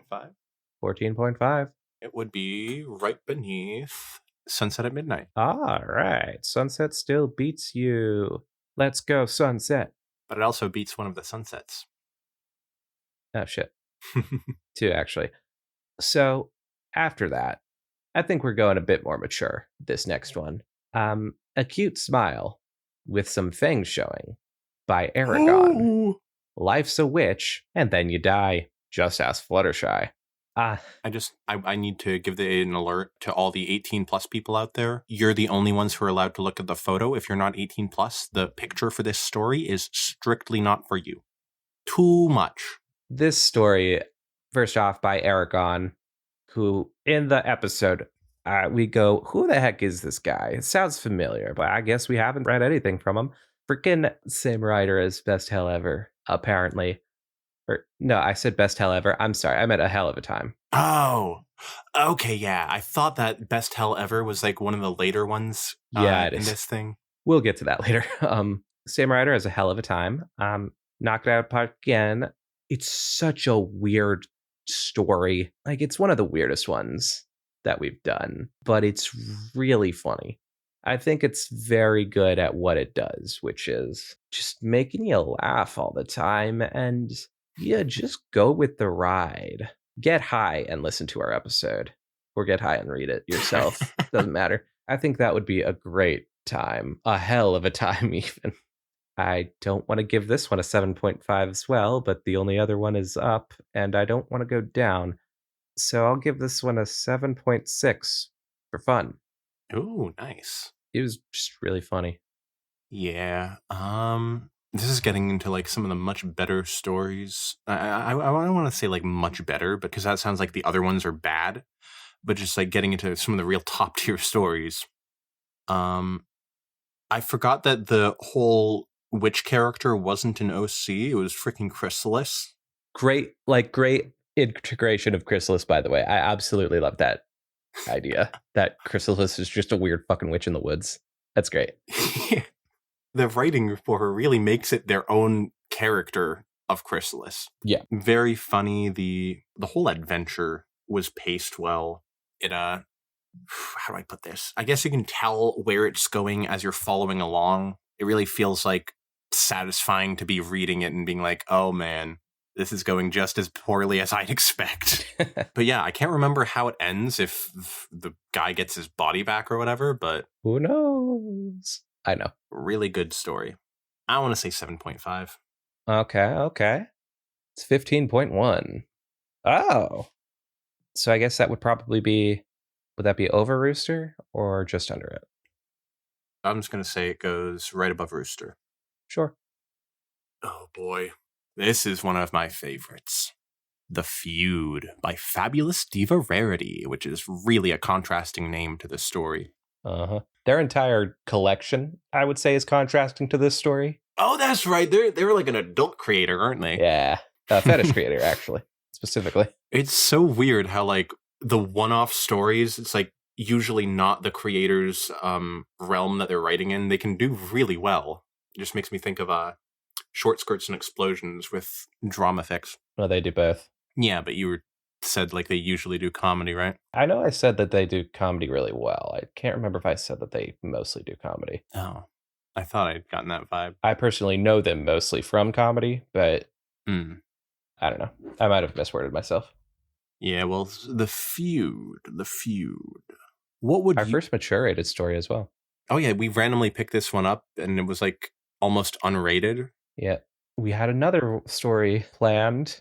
It didn't work out well. Oh yeah, I guess that's what happens when you go into the unrated stories. Yeah, please talk about it. Yes. What would you do for money? Legend tells of a feud so great it got in the history books. And one historian will learn the feud from the one unicorn who was there to see it. Star Swirl, the Bearded. Now, this was the first story that had Star Swirl as a main character as well, even if he's just the narrator. Oh, yeah. Well, no, there's another narrator, but he's the narrator of another part of the story. Yeah, he's. I guess there are two narrators. He's sort of like telling the story to another pony. Crimson Blackheart or whatever their name was. Yeah, this was... It's not like spooky. It's just disturbing. It's like Deliverance meets My Little Pony, I guess. It's the feud between the two families, which is a classic trope that I always liked. But it's not the apples and the pears. This is a completely different group of country families feuding over something or other. What do I have to say about this one? You could talk about dark elements. There's no dark elements. Okay. Fair enough. Yeah. For the writing portion, I think that this was, the pacing wasn't the best. I don't know. I guess it could have come to a better conclusion, but I don't know if it really could, because what could you really end this on? It has to basically just end in sadness and death. I'll tell you what it ended on. A terrible fucking historian, that's what. The graphic elements get really intense. I was not expecting it. Even though this is like mature rated, I was expecting like gore and blood. But like, come on. Baby pony death, just so much. Chuck another one up. Yeah, I can't really say there were any good people in this story other than the kids. So, it's like there's no moral, there's nothing to really be learned, but it's a part of history that's being retold. So, yeah, I think this was an excellent horror story. It gives you the heebie-jeebies, it makes you uncomfortable, and it also makes you sad. And what else could you be asking for during this spooky season? True. I'm going to give it a 9. Oh, that's the highest you've given one. Yeah, I was saving the 9 from the Dude, I other appreciate one. it, man. I given another one an 8.9, and I knew that one of them coming up would have to be the 9. Fair play. So, this story, there's a difference between being mean and being cruel. This story is mean. It doesn't pull its punches, but it doesn't do this to make you hate yourself. Personally, I prefer mean stories to cruel stories. Something like Terrifier, gore for the sake of gore. I just feel bad for the characters, and it's like, Ah. why? But this is mean. I can take a mean story. I can't entirely tell you the difference, but it's certainly in like the execution. This has something to tell you, and it isn't just doing this for the sake of doing it. They really got a story they wanted to tell, and I fucking love it. How they did it. Something Obviously, baby pony death. Hate that. Go on. something that I was just thinking about. There really sort of is a lesson that I wasn't realizing earlier with the Mhm. whole they're fighting over the fortune that's going to be left to them for whoever gets like their first kid to reach 18 or whatever. I can't remember what the stipulations were, but the lesson being sort of like greed corrupts, I think was like told in an extremely graphic and violent but necessary way. Absolutely. It tells you don't give in to greed because it can really mess people up, and it does. Yep. I'd say of the stories, I hate to say this, it might be one of the more realistic ones. Yeah. Because And that sucks because it's definitely the darkest. it's like generally good people are turning completely evil just because they wanted the Hmm. money. Yep. It's a goddamn tragedy. And I hate children dying in things, anything ever, but this needed that. And I really do like it, how it had to do this in order to get the point across. And I also think it's one of the best ones. I think I would also give it a 9. Oh, First 18. that's the sunset tier, baby. Sunset tier. I just wanted something in there. Yeah. A significantly more interesting topic, Oh boy. The Survey by Sparrow9642. They said to never take it. I did. I regret everything. Okay. How do I be nice to this story while also giving my honest opinions on it? It's not the best story we've read. I said that there might be one other story that I would put below the green, and it's this one. I don't think that this one is particularly written well. It's kind of cringe in a Yeah. lot of areas. And I hate saying that. After all, I am very cringe myself, but it's written weirdly. I don't like the characters, any of them. Yeah. And it's like, it's not cruel, but, just to tie it in with the last one, it comes close to being cruel. I mean, I can't really see it being anything but cruel. It's unnecessarily just weird, I guess. Yeah. And I like the premise a lot. It's very creepypasta esque, but Hmm. I would say there are some better test taking creepypastas out there. I would give it like a 5. But hey, I hope that you think it's better than me. This one was definitely like, at no point was there like a moral to be taken from it. And Other than learn your lesson, don't take that yeah, quiz. don't answer chainmail. I think the concept could have been done a lot better with like, okay, yeah, you could have made it like an alternate universe, which is a human who's a fan of My Little Pony taking the survey. But try and make it so the character is more like Twilight, because this was supposed to be Twilight. Have it be more scaled, so it starts out normal and then gets creepier as it keeps going. That's what you sort of need to do in a sort of internet website type creepypasta, I feel like. The whole thing with like the bully at the end was just, it felt out of nowhere and completely overkill. Mm. Yeah, other than that, yeah, I think this was an average story, I'd have to say, like how I'd expect picking a random story to go. So I'd have to give this like a 3.5, I'll say. Is that the lowest score we've ever given on here? I'm thinking like scaling it compared to the ones I gave like 5s and 6s. It would be a couple points below that. Okay. That gives it an 8.5. That puts it in the Discord tier. Oh, yeah. I think it's pretty official. Nothing's going in the Flash tier. I wish I could like it better. I hope that the author doesn't see this because I feel so mean. But I guess, that's the job of a critic. I assume the author was maybe like younger when they wrote it, but probably. To each their own. Even adults can write like that, so it's not like It does feel like one of those creepypastas that was written by like a 13-year-old. Yeah, it's just like No offense. There was no subtlety or anything. There wasn't it was all the same level of violence throughout. It didn't really have any pacing, I guess. Yeah. But yeah, it definitely has potential. So I think it had a little bit of pacing at the start. I think I'll give it this. I liked the pacing at the start, personally. Okay. I think it was fine there. I was thinking like at least once he noticed that the thing was talking to him, it seemed like it kept the same level of creepy throughout. Yeah, after that, yeah. Oh, and I just didn't really like I really hated the weird stuff with like Twilight socks and whatnot. Yes, I was trying to figure out a way to put that in there, but I couldn't remember what it was. Yeah, it sort of felt like a weird fetishy part that really turned me away. It really turned me off. Oh. Anyways, next one. Oh no. I find it funny that episode has so far, and is going to probably be pretty short-lived, but so far the best one and the worst one. That episode whatever it was, episode 69. Nice, that's right. There's the one after let's face it, the one that should have been 69. Yeah. The next one, A Fleeting Light in the Darkness by Flash Gen.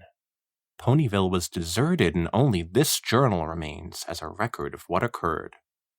This one was best horror fic, man. It has every element of like mystery to it that you'd need. It really feels like, I know I use this word a lot, but Lovecraftian. Like this one I feel like fits that bill the most out of any that I've said. Ponyville's all just like turning into darkness and they're trying to figure out why as ponies start disappearing, which kind of does remind me of a ARG called The Sun Vanished, if you're familiar with that. Yes, The Sun Vanished is so good. From what I remember, I think it was probably in like the middle of its whole arc before I stopped looking at it. Me too. But I remember that was good. That was some good shit. Yeah. But this actually predates it, so. Dang, really? Yep. Man. I think The Sun Vanished was probably like 2015, maybe. Certainly around that area. This was 2012, 2013, maybe. This one, I think, fits like a creepypasta narrative really well, as it's like told through the research notes that Twilight keeps taking, and you can see as her like sanity slowly starts fading throughout each note. Mm-hmm. It doesn't even have any dialogue, which is interesting because it has all the different main 6 characters and whatever dying throughout. Or whatever happens to them. Yeah. And it even sets up the sequel really well, which is like surprising for a creepypasta type story. Yeah. Yeah, so there's no parts with like disturbing gore or anything, but it really doesn't need that. It will leave you feeling jeepers. Jinkies. Might even give you a couple jinkies. Might get a zoinks out of you. Ruh-roh. Whatever the fuck Fred says. Son of a bitch. Fred says fuck. I think it was that like from Family Guy? The joke with all of them doing the different catchphrase, and then Fred goes, son of a bitch. Nah, I think that's Scooby Natural. Maybe it was from Family Guy, but I could have sworn that was in Scooby Natural, which is obviously the Supernatural Scooby-Doo crossover. Oh, what was that? Well, Scooby-Doo and Supernatural had a crossover. The Winchester brothers, I think, go into Scooby-Doo. I think that's their names? Yeah. Okay. Sam and John Winchester, obviously that's their names. Dean. Yeah, I know it's Dean. Yeah, they go into Scooby-Doo and they have the joke, but it wasn't Fred that said that. Okay. And also Fred's catchphrase is "Let's split up, gang." That's fair. Just so we're clear. Fred, by the way, best Scooby-Doo character, which is really weird to say. I know. Believe me, I know. I have to go with Velma just because I'm like, lesbian. Yeah. Velma, top tier sometimes, bottom tier sometimes. She can get, especially in Mystery Incorporated, which is ironically the best Scooby-Doo show. I fucking hated her. No. God, I cannot stand that lady in that one. Like it's turned into a Scooby-Doo tier list. So yeah, Fleeting Light in the Darkness. What would you give it? 10 out of 10. God, I wish I could give it like a 3 out of 10, but I know I can't do that. So, A Fleeting Light in the Darkness. Oh my God, what a beauty. Just everything about this fic. Okay, so it's not weird. There are a lot of like horror fanfics that you could point to and go, that's creepy and weird. There's a pretty good one coming up at some point. This one is not weird. I would say it's really like tame, weirdly enough. I'm trying to figure out what to say that you haven't said already. Thanks, Wizzy. Jeez. It's horrific in what it does, and I love it for that. And it doesn't do, I was going to say, it doesn't do a lot, but no, it does. It absolutely does. It's like, hey, what if we made the darkness scary again? Thanks, assholes. I just got over that fear. God damn it. Do I have to sleep with the light on again? Yeah, perfect use of that. The creatures you don't know a thing about in this one, and I think they use that perfectly and stuff like that. Yeah, I loved it. Can't say much more. I'm sure I could think of something else, but 10 out of 10. I have more I want to say, but I'll bring that up when we get to the sequel. I agree. So let me just put in the calculations here. Yeah, what a shocker. 20. Top of Sunset. Will any other fic be able to dethrone it? I will say it's not my personal favorite fic on here. Yeah. That comes later. But I don't think that one's going to be able to dethrone it. It's just I can't think of any way that I could enjoy that story more. Like how they could, I can think of like one way they could change it and I'd enjoy the story Kill more. Rainbow. Yeah, like she never dies. How come she never dies, but everyone else does? Show Spike getting beheaded. No more Sweetie Belle. Oh, yeah. You know what? Something else about this story. Very kind to Sweetie Belle. And all of the Cutie Mark Crusaders, frankly. Oh, yeah. Of course, something else happens later. But that's for the sequel. We'll talk about that in a bit. And the next one. Oh, boy. I forgot about these ones. This is How a Unicorn Thinks by Casket Base 77. Izzy finds it very stressful to stay carefree. Now, this was the worst mistake of my life. So the G5 movie comes out. I'm hyped. Legitimately, I'm hyped. Because I think it's a really good movie. And there are all these new fan fictions coming out. And I'm like, hell yeah, we're going to do a G5 month. Frick yeah. And Wizzy ruined it. I did nothing. I'm kidding. This is How Unicorn Thinks. Look, I'll be honest. I can't remember anything about this. I do not. It's about Izzy and how she's, how she finds it very stressful to stay carefree. I love Izzy, like possibly the best character in the movie. Zip is great. But yeah, unfortunately, I'm sorry, Casket Base 77. I can't think of what the heck happens in this. I can assume that it's just Izzy doing her normal stuff before the movie. And then maybe she sets out on her journey at the end. I don't know. I'm going to have to give it like straight up a 5, I guess, because I can't do anything else. I remember liking it though, but I don't know what I liked about it. I'm sorry. I wish I had gone back and actually read it. That's on me. I'll give myself a 5. How about that? You could get a 6. I'll give you a 6. How about that? Okay, cool. The Zone Unicorn Thinks gets a 6 from me. Okay. Because I feel mean. I think this one was very slice of life. It introduces, I guess, the movie well to someone who's only reading fan fiction. I felt like it was really good to be starting on this story for our Gen 5 stories, even if we've only done 2. Technically, we did 3, 4. 4. 4? Oh, that's for the other episode. We just didn't release that episode. Yeah. which is very unfortunate. I remember liking that story, one of those stories. If it was just one or two, I can't remember. But this one, I thought was like, it felt sort of like Pony World mixed with Suburbia, which was interesting. Because, I know, it felt more like real world issues and whatnot, while still having them be like princess ponies. None of them's princess, but yes. What? The best friend of Izzy not a princess? I don't even know if there is a best friend of Izzy in this one. Okay, which one of these people was like royalty or rich or something? There were the two main girls, which was like Izzy Moonbow and then Sundance or something. That was shit. What the fuck is her name? Sunny Star Scout. Sunny Star Scout. Neither of which are princesses, but Pip Petals and Zipstorm are princesses. But okay, so they're the princesses. They're not in this story. Okay, that I do remember that at least. Yeah, I just meant like in the world with pony princesses and magic and whatnot. Sure. Well, not magic at this time, but yes. Yeah, this was nice. I felt like it was a little, I want to say boring, but it wasn't like unentertaining. Mm-hmm. It's just compared to some of the other stories, this one felt a little bit lacking. Okay. But yeah, for being one of the first Gen 5 stories, wonderful. All right, great. Probably give it I want to say a 5. I'll go to 5. All right, 5 plus 6, that's 11. We're just going to say that's top of C tier, above all the others. This is how a unicorn thinks would be the second in the Celestia tier. Okay. But moving on from that, we have When Magic Returns by Let's Do This. Wait, did we do another one by Let's Do This before? Perhaps. Oh well. While picking up the pieces of her shattered home, Sunny has an unexpected visitor, an old friend that she never knew she had. This one was, at least as far as I remember, my favorite Gen 5 fic that we did out of them.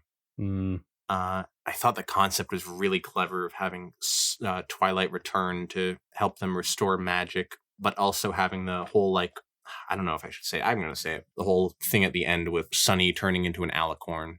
I thought it made a lot of sense. Mm-hmm. Yeah, this one was like, it's fan fiction, so it's like it's making its own lore for how this would happen, and I think it fits everything really well. It puts all the pieces together in a cohesive story. Oh, they did roomies. Yeah. Oh, that makes a lot of sense. Yeah. Overall, good story. I'll get a 6. All right. This one I actually do remember. Yeah, I pretty much agree wholeheartedly with what you say. I think that 3 hours in, hallelujah.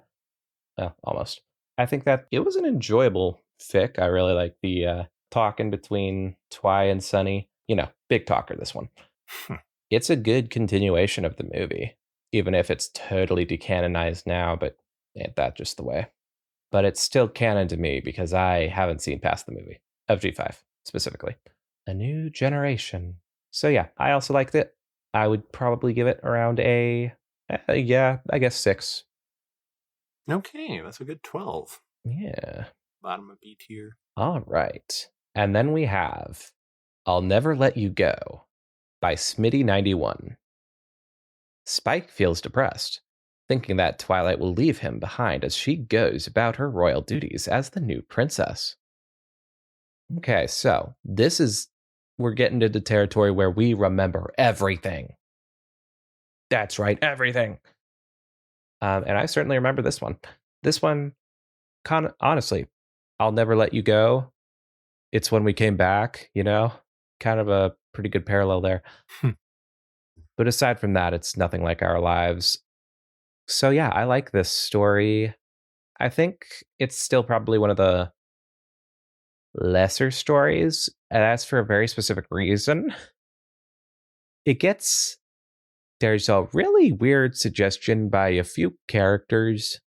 Oh? That makes me uncomfortable. I don't remember that part. It's a very specific creepy ish bit where Spike is like, I'm sure they would be fine with me boning Applejack. Not like that. It's not that weird.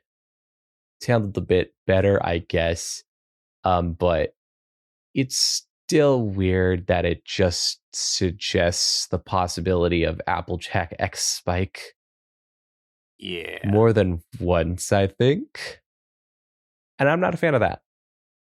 But aside from that, I really do think that it's a nice little story. It has one of my favorite scenes from the show, which is the door and Twilight hugging Spike, telling him that she'll never let him go.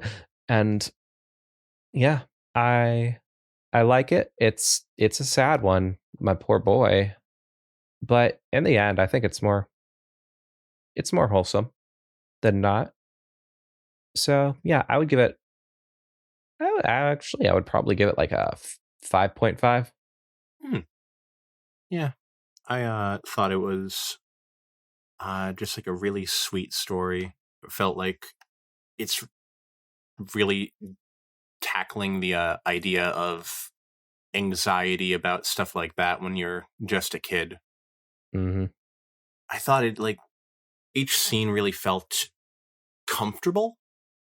Felt like it was a nice ride along reading it as Spike goes throughout talking to each of them. I didn't really remember the part you were talking about, but I think I kind of do now that you mention it. Which, It is... just comes out of nowhere. Yeah. And it's like, why the fuck? It's like, Why? it Why would you doesn't do really that? have anything to do with the story, but it's in there, so gotta take into account. Play it where it lies. Yeah. Yeah. I think the ending was perfect. It's everything you'd expect it to be. I'd probably give it a 5.5. All right. So 2 5.5s. That would make it an 11. Then this would go. Was the Izzy one 11? Yeah, it goes right below How a Unicorn Thinks. Cool. All right. So, speaking of perfect, Sunset Shimmer is perfect by Drakey C. And Twilight has to deal with it. This one was really funny. heck yeah. It's like all of them trying to figure out how how Sunset has any flaws. If she has any flaws. If she has any flaws. Yeah, I think it takes that concept really well. It has them all like the lunch table discussing it, and it's really funny. Because if you know Sunset Shimmer, you know she's pretty much perfect. Mm-hmm. Preach, brother, preach. She just Say gives it off that again. kind of energy, and she doesn't do anything wrong, so it's, Sunset. She has done wrong things in the past. Yeah, but that's the thing. That's how perfect she is, that she has Atonement. flaws. She has a flawed past. I don't remember too much specifically, like for instance, the ending, but I remember a lot of it. I'd have to give it probably somewhere like, I want to give it a 6. Maybe 6.5, but I Okay. think I'm leaning towards 6. All right. Very interesting. I fucking love this one. Oh my god. And you know me. Sunset Shimmer bias. There's a whole point right there. Ross loves this story named Sunset Shimmer is Perfect. Shocking. What a surprise. 10 out of 10. No, but yeah, I love this one. It's not, obviously, it's not the best Sunset Shimmer fan fiction we've ever read. That comes later. But I think that it's just a really funny fan fiction. I really love the premise. Even if Sunset wasn't my favorite character of all time ever, I think that this one would still just get a really good laugh out of me. And yeah, the ending is really great, and I don't want to spoil it now because you've apparently forgotten it. But yeah, I think that it was a really good job by Drakey C. Drakey C. Yes, I was right. Oh my gosh, that was so cool. Go me. Yep, great job. God, I love it. I would give it a 2 out of 10. No, The lowest rating yet. 7.5 out of 10. Nice. So you give it a I give it a 6. 6, and I give it a 7.5. that would be, you would think I would have this down by now, 13.5, which would place it Above Celestia's teeth, but below That Isn't Me. Okay, so it's either above Celestia's teeth and Asexual Twilight one, or it's below Asexual Twilight one. Yeah, I think the Asexual Twilight one was 14, so I think it would be below that one. Okay. Cool. And then up next, sorry, hold on, just found a fanfiction that I want to read. And then up next, we have Best Hell Ever by Rambling Writer. Twilight Goes to Hell. It's actually a pretty great place. Oh, my darling Twilight. What a perfect hell for you. It's more like a perfect heaven for you, but freaking great story. I love it when like these types of scenarios happen, and it's a perfect character to do it with. Twilight Goes to Hell, but it's a big old library. How the hell would she not love that? And it's really cute, and the way Twilight figures out how to do whatever the hell is hilarious. And yeah, I really like the characters. I really like the twist at the end. Because now I'm remembering there is a twist at the end technically. Oh, there was? Yeah. Yep. I don't really remember there being much of a twist. Well, how did she get in hell? Oh, that's right. Yeah. So yeah, I would say, yep, really funny. I would give it probably a 6.5 maybe. Yeah, I think that sounds about right to me. This is just a really good concept for a fan fiction. It really made me start thinking, like, what would this be for, like, me, failed torture for me. Yeah, what would be failed torture for you? See, this would be good torture for me. The endless library, ugh. Yeah. That is going to be your hell. Sinful fuck. Oh my god. You can't use the F word. Shit. Yeah, I think that's pretty much everything that I can really say about it. Okay. Knowing Twilight from all these fan fictions and all of her obsession with books, from Fleeting Light in the Darkness and whatnot, it really works well. The character's written like Twilight. So I'd probably give it, I want to say 6.5. Okay. And you give both it 6.5s. Sweet. That would put it firmly at 13. That would be just below the last one. All right. Wow. Those were dual ones too, so isn't that funny? Ha! Wait. Sunset Goes to Heaven, Twilight Goes to Hell. I forgot.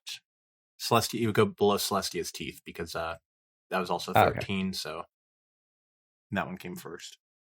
But I'd also feel like it has to go beneath Fluttershy's Tea with Jesus, because I'm pretty sure that was 13 as well, because it definitely wasn't 12.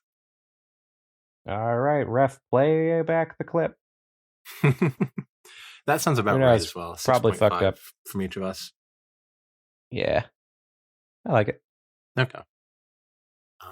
But the next one, Why Pinky Smiles by Anonymous Pegasus. What does it take to make someone value a smile so much? This one was the first, I want to say it was the first outstanding one we read since the hiatus. At least that I really remember. Because this was man. Remind me a lot of the... Oh god, I'm not going to remember the name. The one with Chase. Which one was that? That was One Hearth-Swarming Eve. Thank you. It reminds me a lot of One Hearth-Swarming Eve, where it's just it's Pinky helping an unfortunate person, and they're last moments and whatnot. We've only had 2 Pinkie Pie fan fictions, technically. And God. both of them involve death significantly. Poor Pinkie. But one is Pinkie Pie when she's a baby, and one is Pinkie Pie when she's an old fuck. So isn't that interesting? Yeah. Yeah. So this is like, I guess another baby pony torture story in a way, but in a much better way, where it's more about valuing your friends and valuing positivity, I guess. Good baby torture, this one. It's just It's valuing the time you have. having little Pinkie going through all of this stuff at a hospital is just really rough. Mm-hmm. I'm pretty sure it doesn't if Pinkie was there to meet her mother, I believe, and I'm pretty sure it doesn't kill off the mother, which is good. No. Yeah. But the whole character with what's his name that she meets, I think he was done pretty well. He's just like a depressed little kid who learns how to not be depressed. Even though he dies. Yeah, imagine. Overall, really good fic. Really good sad fic. If you want to get your tear ducts checked out, this would be the fic to do it with. I'd give it 7.9. 7.9. Okay. All right. Interesting. So I find it funny how you said, this is the little kid learns to not be depressed, as if he was just sad about like a toy getting broken. Kid was dying. He had every right to be depressed. I don't blame him once. He did, but the whole thing was he couldn't change it. So it was the way you phrased it, Wizzy. I know I phrased it in a purposely funny way. I'm a goofy guy. You are. But I have to defend my jokes, okay? God, this one, it's a sad one. And it's not the saddest Pinkie Pie fan fiction I've ever read. Jesus fucking Christ. There are some wild ones out there. Pinkie Pie as King Satan. You wish. But yeah, it's a really sad one, I gotta say. And yes, obviously you can just go back to the episode. We call fucking everything that happens in this one. But that it doesn't ruin anything. I think it was treated like a twist that the kid was dying, if I remember correctly. Oh, was that? Yeah. I mean, I think you're supposed to maybe speculate that he's probably dying, but it's not it's not sad, and it's... I guess it was more of a twist for Pinkie, Yeah. She wasn't expecting that. Oh boy, poor Pinkie. Rest in peace, kid. Yeah, I really liked it. He talks about death in an interesting way so a lot of the fan fictions that we read talk about death, but I don't think we ever had a kid actually grapple with death. The man himself, death. The Grim Reaper. His bony claws. No, but yeah, no.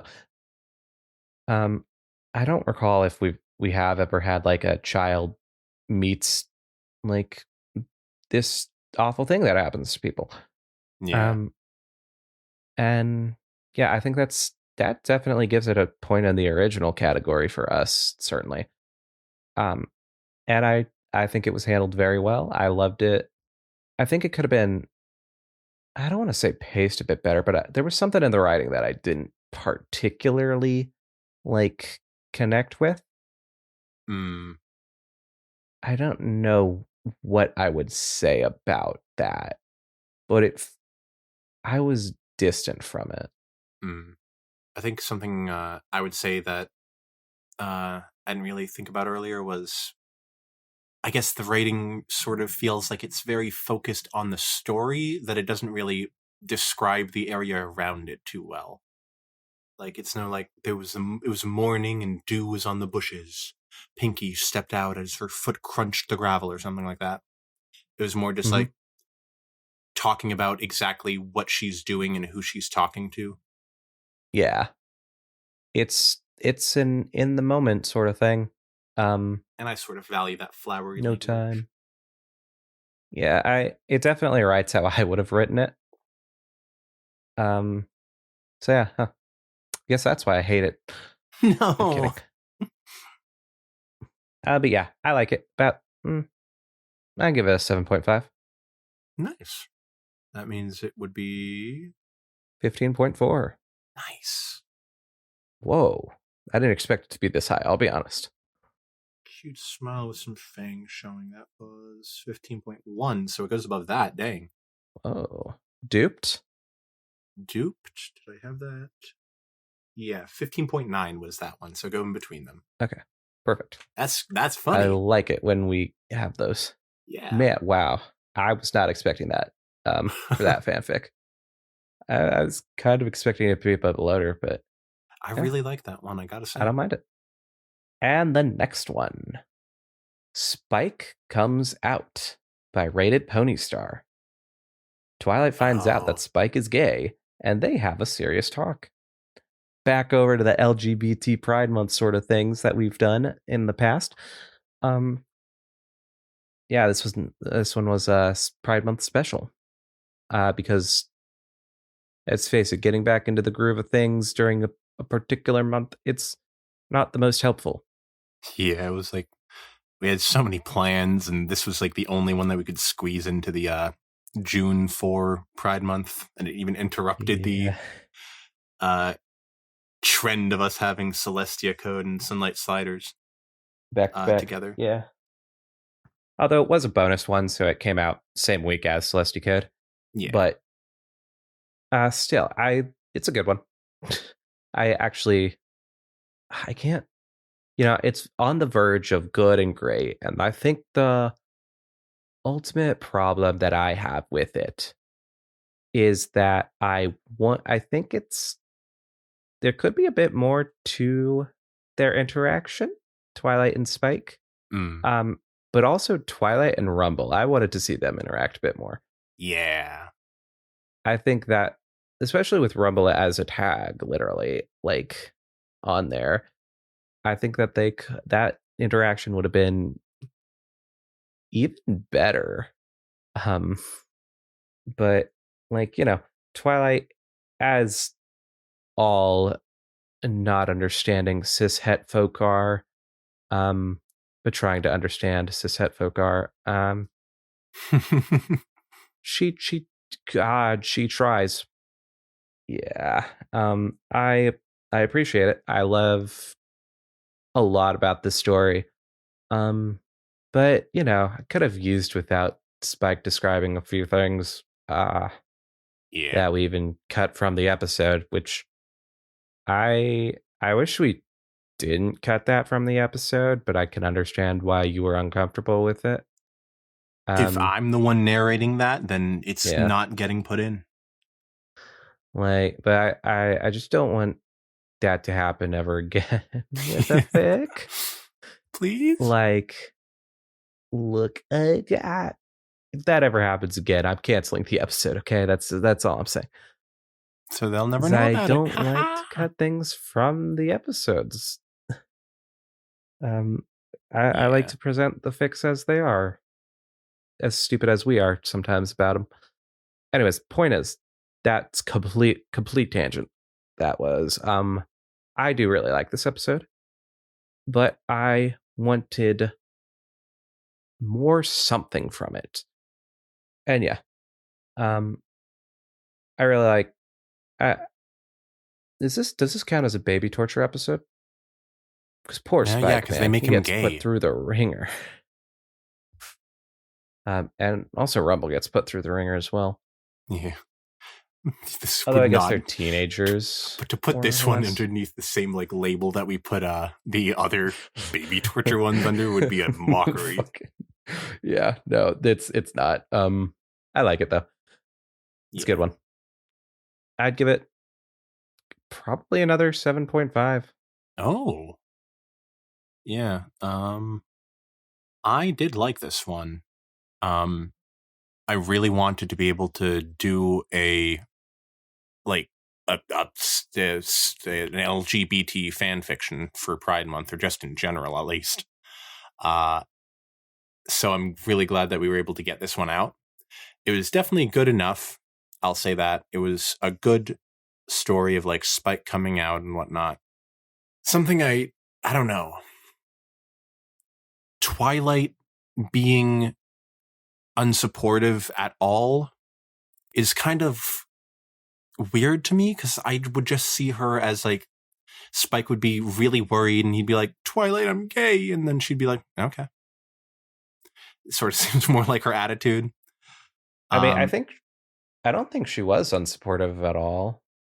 She was hesitant and like shocked, which I feel like it sort of makes her character feel like she was, like her character grew up in a heteronormative society, I guess, and she would have those expectations. But from what I see of Twilight, at least my version of Twilight, wouldn't have those expectations, and she would just be like confused as to why Spike was worried. I think the confusion would more come from the fact that Spike has clearly had a huge crush on Rarity in the past. That's where I would be confused. I don't remember if that was where it comes from in the story. I don't think it does. Although there were questions about that. Yeah, that was another thing. They had them deal with that, and he was like, I was trying to convince myself, but okay, this could just be me. But it just seemed more like, to me, his crush would be like, he's a little kid who thinks he has a crush on a cute girl, which is something that like even I would do as a kid. When I, like me, friggin' gay Wizzy. What? This is how you come out? Yeah. Sorry, continue.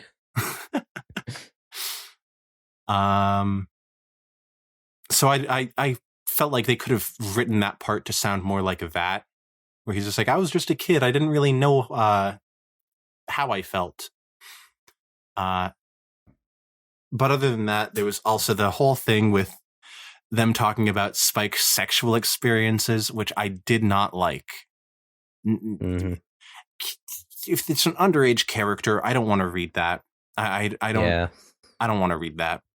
So those are the couple parts that I think could be reworked to make this a lot better. Maybe make her get a lot more defensive toward Gallus, was it? Rumble? God.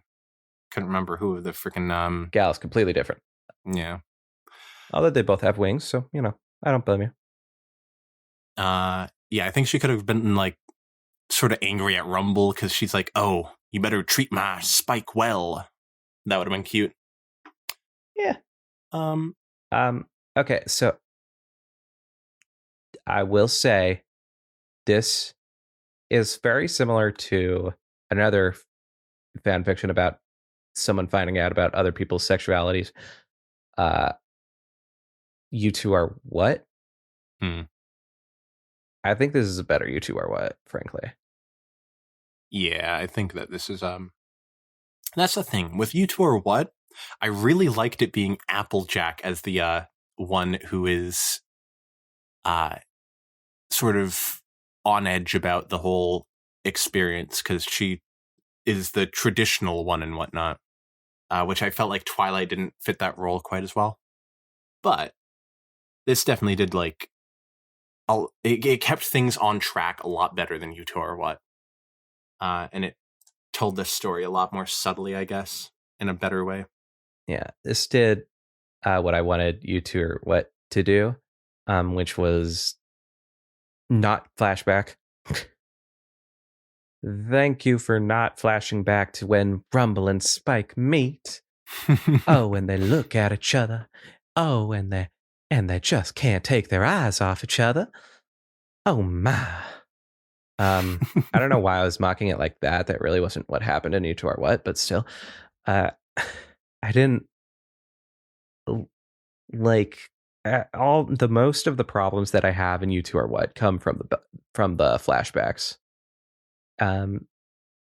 Although not all of them. And this did exactly what I wanted that one to do, but with no flashbacks. It was just a conversation between a confused parent and her child. Yep. I'd probably have to give this one a 5.5. 5.5. Wow. Yeah, I don't think it's better than Straight Colts Don't Kiss. Interesting. I gave it a 7.5. You gave it a 5.5. 13. So I think that would be below Straight Colts Don't Kiss. That'd be just below Best Hell Ever. Oh. Well, I'll be damned. My apologies to Straight Colts Don't Kiss. Perhaps I was a bit too nice to this one. See, that's the better Rumble fic, if you ask me. Better gay Rumble yeah, fic. that is another Rumble fic. It's so funny how Rumble just ends up being the gay cult. Yeah. Especially because it's really funny considering how he'd be totally a ladies' man, dude. Yeah. That's true about a lot of gay people. And other things that parents say. All right, next up. Next up, we have Rainbow Dash's Unforgettable Luncheon by Eileen Says Hi. Rainbow Dash wants to... Yeah. Hi, Eileen. Rainbow Dash wants to show Applejack she can cook, but her roast is ruined. But what if she were to purchase fast food and disguise it as her own cooking? Steamed hams Equestria Girls style. This is a weird one. It's so funny doing a fic that's based off of a meme like that. Yeah. Yeah, it's like steamed hams, but with Applejack and Rainbow Dash. What more could you want? I think it's like there's an element of comedy from knowing exactly what's going to happen based on the meme and then seeing how they do it with the pony girls. It's really good. Really satisfying read. Well written. You can't really say anything bad about it. Yeah, it's the perfect fanfiction. It even has the tag crossover, even though it's technically not a crossover, if you ask me. Interesting. So that loses it 2 points. I'm giving this a 3. Damn, son. Now, I'd have to give this at least a 6. I think a 6 is a good one for this. Okay. So, here's the thing about this one. It nearly killed me. God, the editing in this one. For some this one of all fics nearly destroyed me in the editing process. I don't know why. Legitimately, I was a broken person by the end of it. But that's not the point. So this one I really like a lot. And at first, initially in reading it, I'm like, that's not what happened in Steamed Hams. But Steamed Hams doesn't work with these characters, right? And I think I say this in the episode as well. It doesn't work with these characters, and I'm like, it shouldn't have gone the way that Steamed Hams goes. And sure, there are bits and bobs here and there as the story goes on that still reference back to it. And you could tell that the author loves The Simpsons and such. But yeah, I think that it's really funny. I love Applejack and Rainbow Dash's chemistry in it. And yeah, I just think as an adaptation of the Steamed Hams source material, there we go. It's not perfect, but I think what we lose in the actual perfection that is Steamed Hams, we gain in seeing these characters interact with that sort of scenario. So I would give it a 6 myself. Nice. Perhaps even a 6.1. Oh. I think I'll just round down to a 6, however. Just for funsies. So that gives it a 12. And that would go right below When Magic Returns. Man, and I think it's the better story, though. From what I can recall. And then The next one, dead butterflies, or one of them will destroy the other, by the Red Parade. Fluttershy wants us to see the butterfly migration. What the fuck happens in this story, man? Like, what the fuck? I remember everything about this story legitimately. Jesus Christ, I do not understand it at all. I kind of Oh, understand it. But okay, I fucking love this one. It's so good. It's yeah. it's horror, but ish. It's also romance, but ish. Those are the two tags that are on it. Yeah, it's so good. But it's so confusing, and that's obviously sometimes that's just part of the charm, and they really do it well with this one. I think that if anything, I'm really happy that it is like as confusing as it is, because it just like helps with the mystery really surrounding it. And it's a weird one as well. But when you start putting the pieces together, especially at that one scene where I was I it clicked for me, and not everything clicked. It's still a very confusing mess of a story. I call it a mess, it's not a mess. But it's a very confusing story, and but in that one scene, um when it clicked, it was like when you figure out something was staring you in the face all along, but you just didn't theorize it. And it's like, oh my God, what a perfect revelation this was. And then it goes on and I'm confused again. Um, but yeah, it was, I love it. I love it so much. It's so good. Um, yeah, it's one of my favorite stories on here. Wild Oh, how a lot of horror stories are so high up, specifically the drama ones. such a good genre. I would give it like an 8.5. Okay. 0.5. Ooh, that I is a good can't. I score. can't help it. I think that's a pretty appropriate scoring. Um, I thought that this one was really good, which makes me, which I am a little biased toward, just because this was a Apple Dash fic. Oh yeah, it was. Yeah, I don't know why I forgot about that. This was Rainbow Dash month. I knew Applejack was in it. this reminds me of the description of Alison Bechdel's book Fun Home that I had heard before, where it was like, uh, it's like a labyrinth where you're reading it and you get to the middle at the end.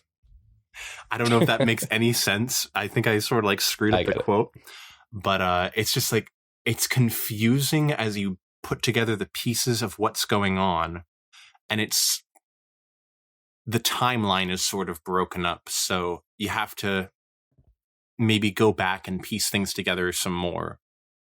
And that is like a style that is really hard to do well, and they did it well. There are also things that I don't think add up, but I don't care. Yeah. I I think, still don't know what the fuck was with Cozy Glow. Who was dead in that funeral yeah. scene? Was it you Uh, know who, or was it you know who? um, yeah, I think there's a lot of it that the author knows what's going on, but they don't tell you. Mm-hmm. But aside from that, I think this was a really good fic. And I'm surprised we didn't do it in October, honestly. I'm glad that we didn't do it in October. I think that the ones for October were perfect. Yeah. And I don't think that this one was super horror. Um, so I don't mind doing it, in the middle of the year. Yeah. It definitely felt like a horror one when we were going into it based on the name and description. Yeah. But yeah, overall, really good story, really artsy, really. Yeah, that's all I really have to say about that. Yeah, you mentioned artsy. If there was any fan fiction that was artsy that we've read, it's this one. Yeah. I can't think of another one that that title would go to. Probably something like Great Big Sky or something, but this fits it a little bit more. Yeah. Yeah. This is the snob one, the snob fanfic for the art snobs. If you don't like it, you don't get it. Which is probably true with this one. I wonder if the cover is AI generated. Oh, that'd be creepy. Yeah. I'd give it a 7.5. Wow. Okay. I gave it an 8.5. You give it a 7.5. So that would be 16.5.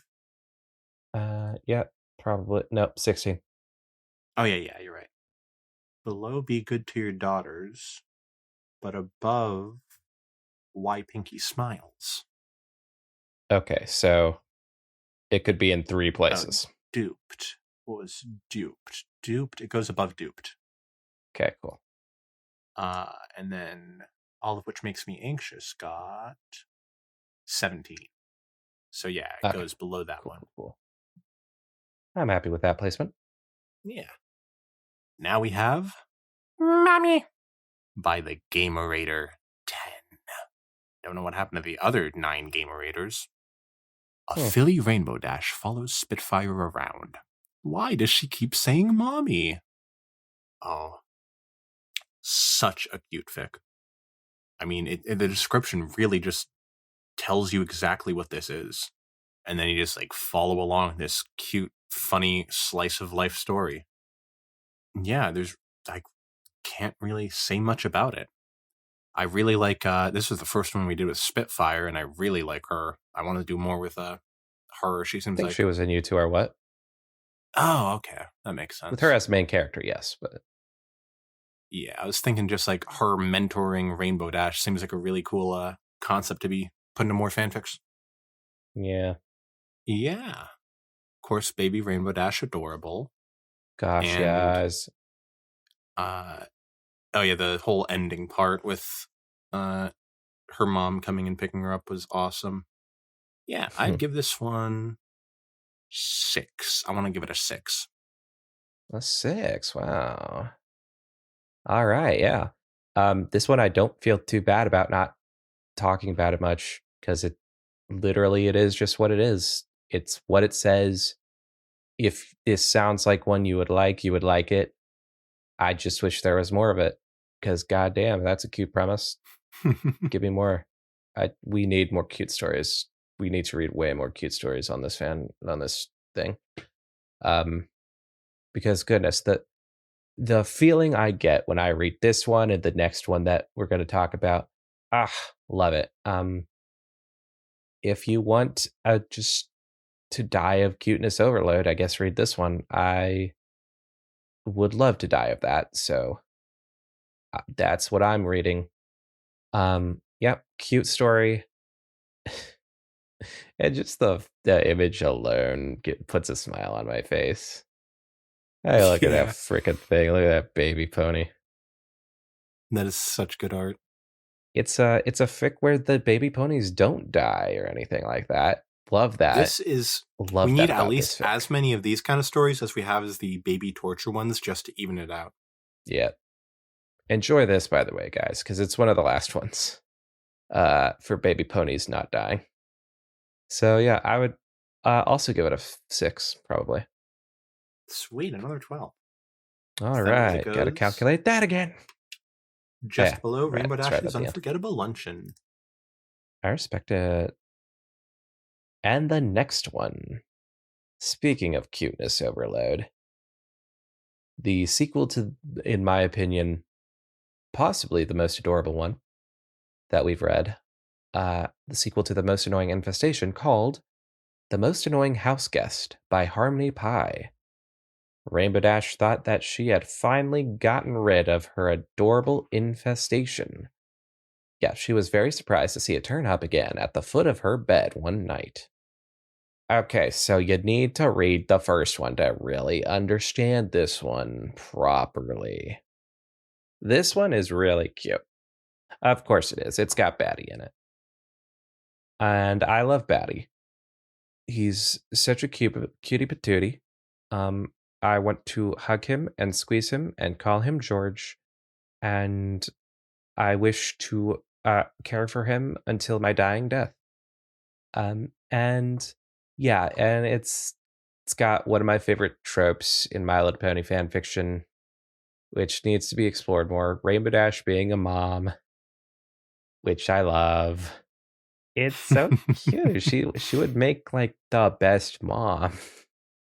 Some out of the main six, at least somehow. Ah, need more Rainbow Dash being a mom because it's so good and I love it.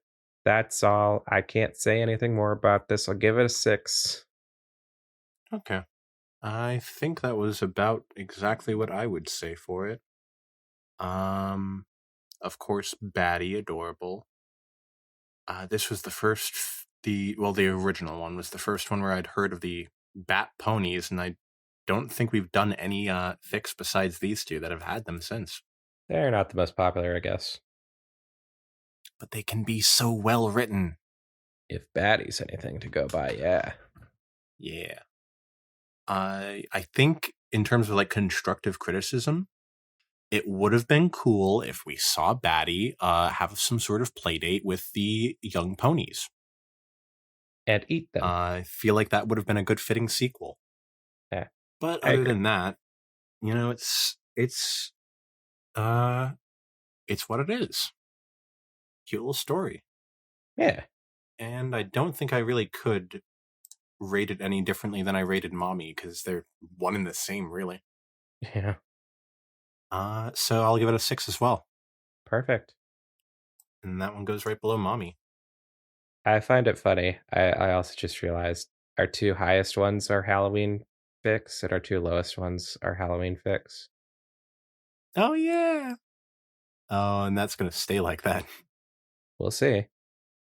And the next one. Yes. Next we have Vanilla Twilight by When Quillery. violet eyes get bright.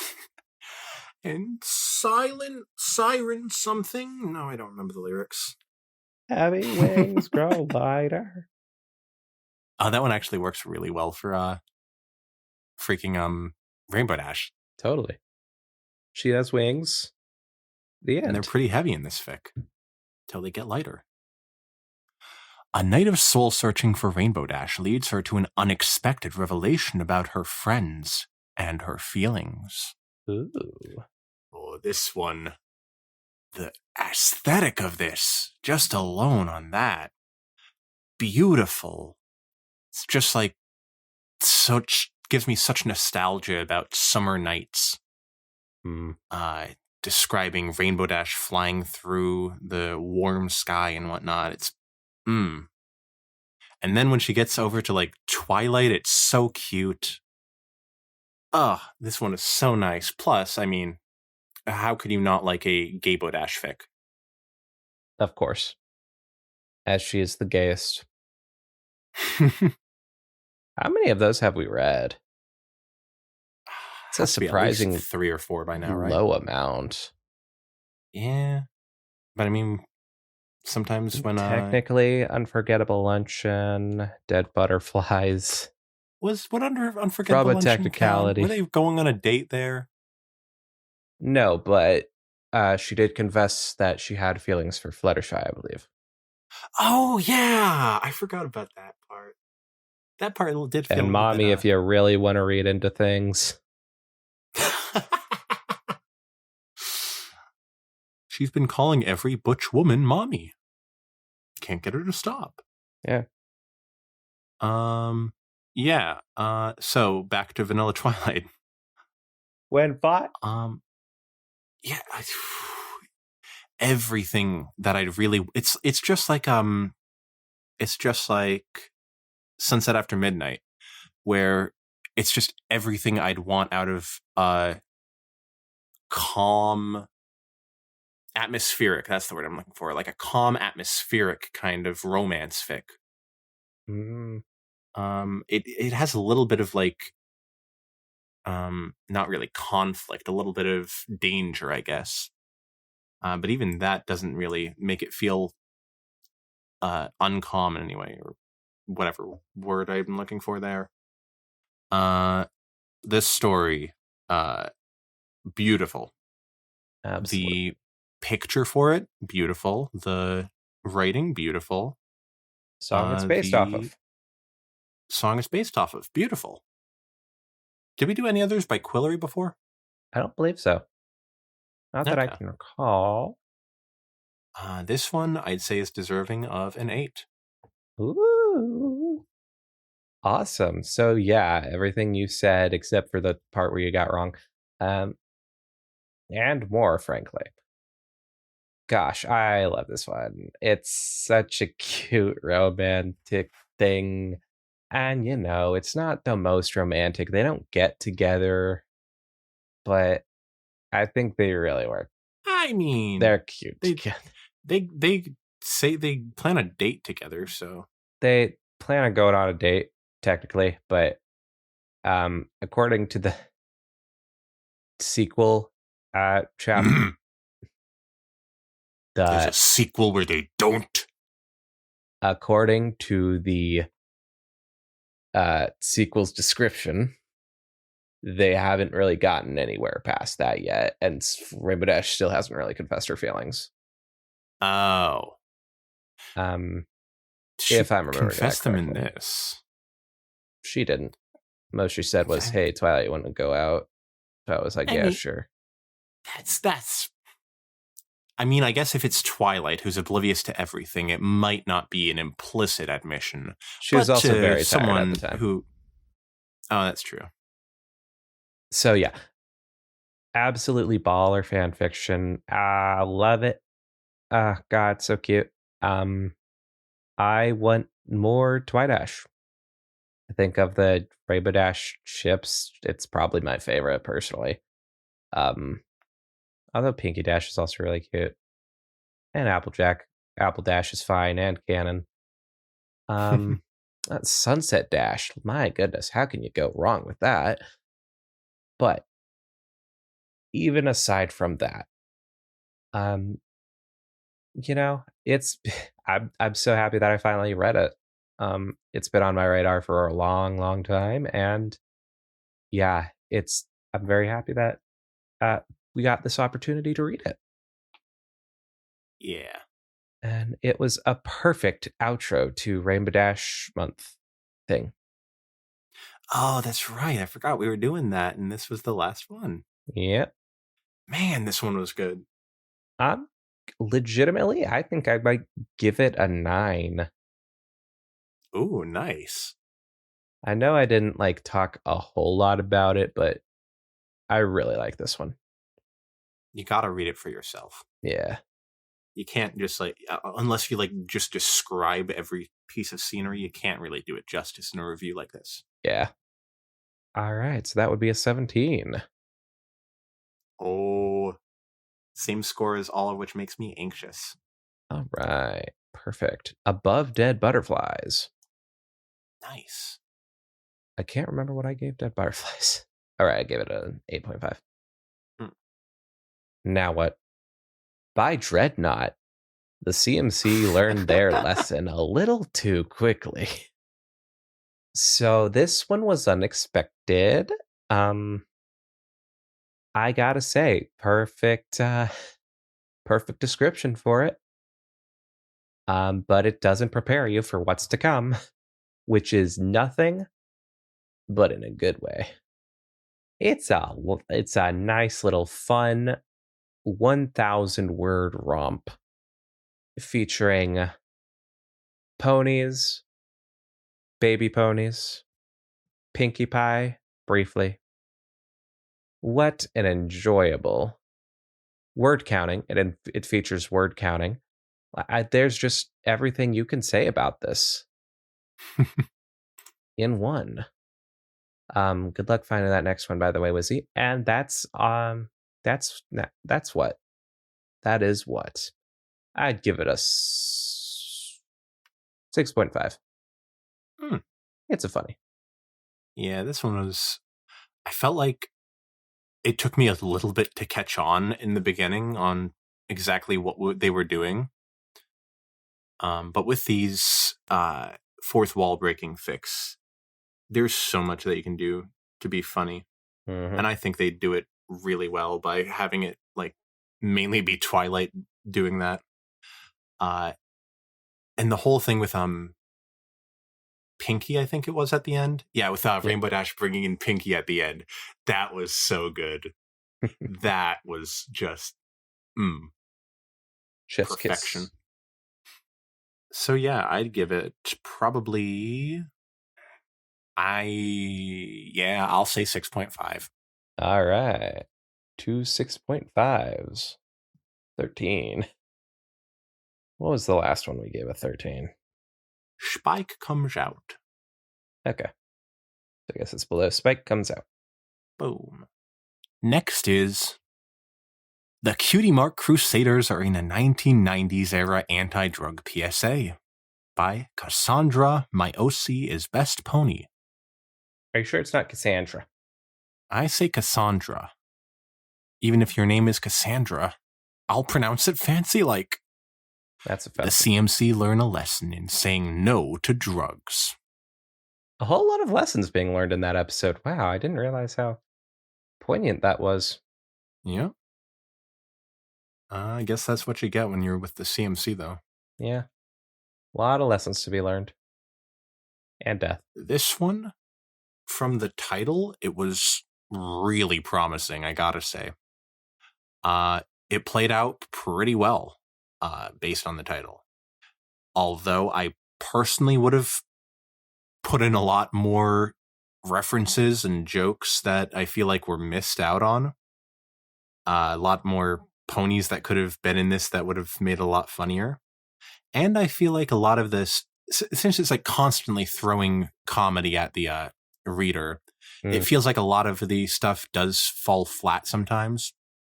But some of it's really good, and it's definitely worth a read.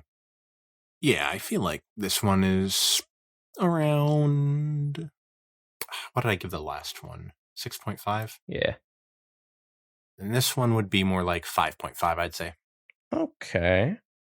All right. So, yeah, the CMCR in a 1990s era anti-drug PSA. Look, I'm against drugs, all kinds of drugs. Drugs that help you, drugs that don't. I don't care. I'm against it. And I think that Flash had the right idea, but it was the wrong execution.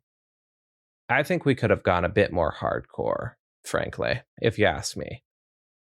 You know, sort of that, what are those terrifying drug PSAs? I think would have really helped us out a bit more here. But for real, it's a funny one. I do enjoy. I enjoy this fan fiction quite a bit. But I don't think it's the most. You know, it's not like something like 6 characters in search of a point, kind of funny, which is same sort of randomish humor, but a lot more focused on what I don't know, but on something.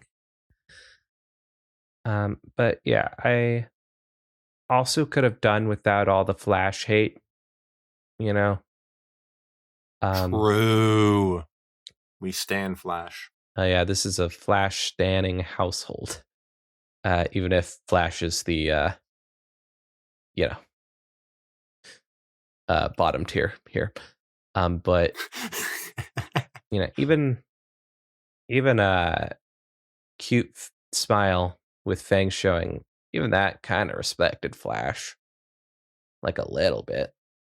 I think it was Flash that was getting eaten. But the point is, I do like it. Not much to say about it. I would give it like I would give it like a 5. So that would be 10.5. 10.5. And the last one that was 10.5 was Look Who's Torturing Now. So it goes below that. Damn. I didn't mean to do it dirty. I feel like that one was good, so this makes sense. That makes a lot of sense. I feel like these were both they had their moments, and they also had their moments where they were a little bit close to cringe. Yeah, I could see that. Ah, man, Wizzy, Whereas, we've been recording for a long time, like a long time. yeah, It's getting late. It's almost like it's getting to the witching hour no, by short skirts and no, explosions. oh boy. Tomorrow's Equestria is defined by three things: technology, war, and darkness. Princess Luna's finest, a group of young, augmented soldiers codenamed Nightmares, prepare to charge the enemy's hidden location in the Everfree Force. Oh, that's what it was about. Okay, cool. I had no idea. Yeah, god damn, what a dope fucking story. God, it's so cool. Oh my gosh. It's another baby pony torture fic. You know the ones. I think we're done with the non-baby pony torture fics now. Any baby pony fix we have, torture. So yeah, absolutely love it. I fucking so good. It's so good. Um, yeah, the just rough war that they're experiencing. It's pretty mean, but that's okay. It's it's dark. But it's got some really cool concepts. I don't know if that comes from just the mind of short skirts and explosions, or if a lot of it is just taken from the NC Mares work, Mm, uh, specifically Nightmares, that series. Don't know a thing about it, but I know that this is based off of that. must be good if it inspired this. I would hope so, man. But yeah, I think cute as it is. Um, One thing I wish it could have used more of, I just wish it would have stuck to its guns a bit more. And I don't think it was Hmm. tagged death before, but it is now. I think we made a whole stink about that in the episode. Oh, I could be wrong though. It could be the that opposite. could have been a different one. But like, yeah, there isn't. I do wish that it stuck to its guns a bit more, but it does have a really cool twist ending. Um, that you might be able to see a mile away if you understand these characters and a specific character in particular. But yeah, I love pretty much everything about this story. The gore, the desperation in the characters, the descriptions of getting gutted, I guess. It's fun. It's a nice fun romp. I would give it an 8. Ooh, an 8? I would give it an 8. Okay. Imagine if Wizzy like says it's like a 5.5. It could Well, it happen. might I have be. no idea. Okay, so here's what I thought of the story. In terms of like graphic, action-packed, fast-paced stories, best we've read, definitely. Yeah. Like this was adrenaline rushing, while also being nauseating from the descriptions of violent gore Yeah. and chaos. But also the action was so cool. You had ponies tearing out their wings turned into swords, like robotic wings turned into swords. You had robot legs exploding. You had monsters of the night, like freaking souls like monsters coming out of the Everfree Forest or something. I think you're explaining That the was the script better Everfree, than right? me. Yeah. Should have been. The ending had that whole thing where it turned out it was all like a simulation. That part I didn't get, where Luna, I think it was Luna, says that she has to like wipe their minds each time because they have to learn how to beat this fight in one go while not expecting anything. Then what's the point of putting them through the torture if you're erasing their memories? They can't learn anything from it, right? I don't even remember that they erased the memories, I'll be honest. That does sound about right. That was like, Scootle is like, could you at least stop erasing our memories each time? Hey, you're the one who And then they're like, but you have to do it in one go. Yeah, that is unfair. Yeah. I don't think it was Luna, by the way. I think it was just someone else working under her. Oh, okay. But yeah. I think Luna was the one doing it, though. Yeah. Like, creating their simulations in their nightmares. The Night Mother. Yeah, it makes me sort of want a sequel so that we can actually see how the real fight goes. Yeah. And hopefully they come out on top that time. But with casualties. So that's cool. Yeah. Maybe the whole playing with her intestines thing stays. Yeah, let's go. Rip Sweetie Belle apart. So I'd probably give this one 8.1. Okay, so 16.1? Yeah, I think it deserves to be the top of the 16s, right? Yeah, I would say so. Frankly, I was worried I was giving it too much praise. Because you came into that, you sounded grumpy. Oh, that was just because you were saying, like, I don't know, Wizzy could give it like a 5 or something. And then I was just like, oh, maybe I will. That would have been really funny.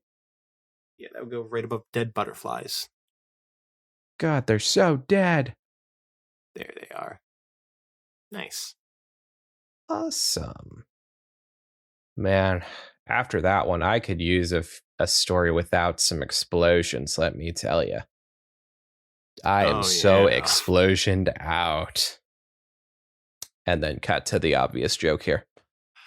It's a good thing that, oh no, Trixie experiments with illegal fireworks by Soothing Stone. God damn it.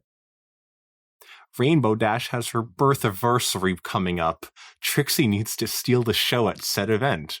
Only one incredibly dangerous way to do that. Ain't that the truth? This was our 4th of July in August fic, right? Our magnum opus, I believe so, yeah. Something like that. Although we did read this in 4th of July. Yeah, I think this one was very funny. Like, very out of character for Trixie and Starlight, I think. At least from what I know of them. Trixie. Okay. But yeah, however they wrote it, I found it really funny. Hard for me to remember the details that much, but I do remember they ended up in the hospital in the end, which I was not expecting, because it was like going sort of dangerous before that, but no one was getting hurt, and then it just goes completely like, are they dead? Oh man. They should have died. It would have been funny if they did. It would have been perfect if they did. Oh yeah, there was also Rainbow Dash was like really happy with the result, which I thought was perfect. Yeah, it's definitely a Rainbow Dash thing to do.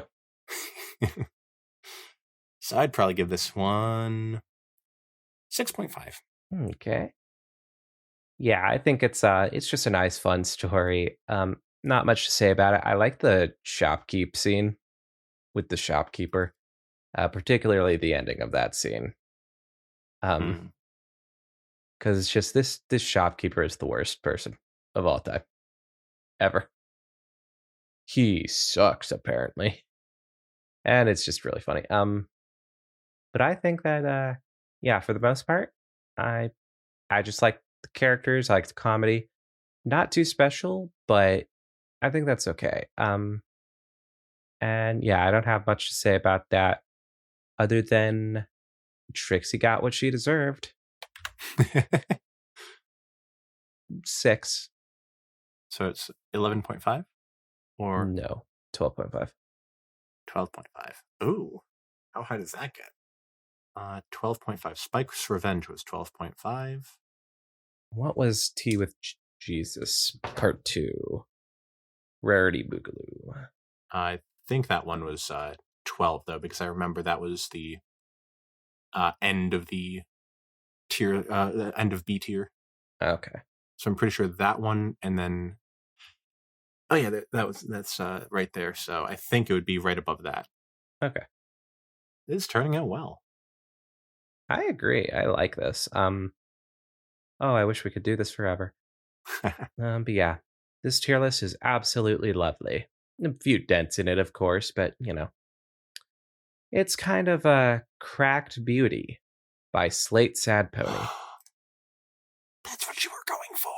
Derpy tries to deliver a package to a famous artist, but when she arrives, she finds the contents shattered into pieces. Is she really as useless as her boss thinks she is? No, she's not. And I hope her boss dies. In hell. Agreed. So here's the thing about this one. It's a really short episode, by the way. One of the shortest. I think it's a good fan fiction. I I can't remember if it has a lot of like spelling errors or if I'm just misremembering it. But I think it could have used a bit more oomph in some of the writing. Mm. But yeah, I liked it. But I don't have a lot to say about it.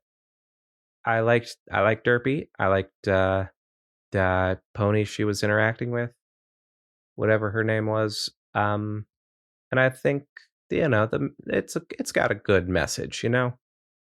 Pretty Pieces. Pretty Pieces. You're right. It is that. That is the name. Um. I think I would give it a decent 6. Okay, that's nice.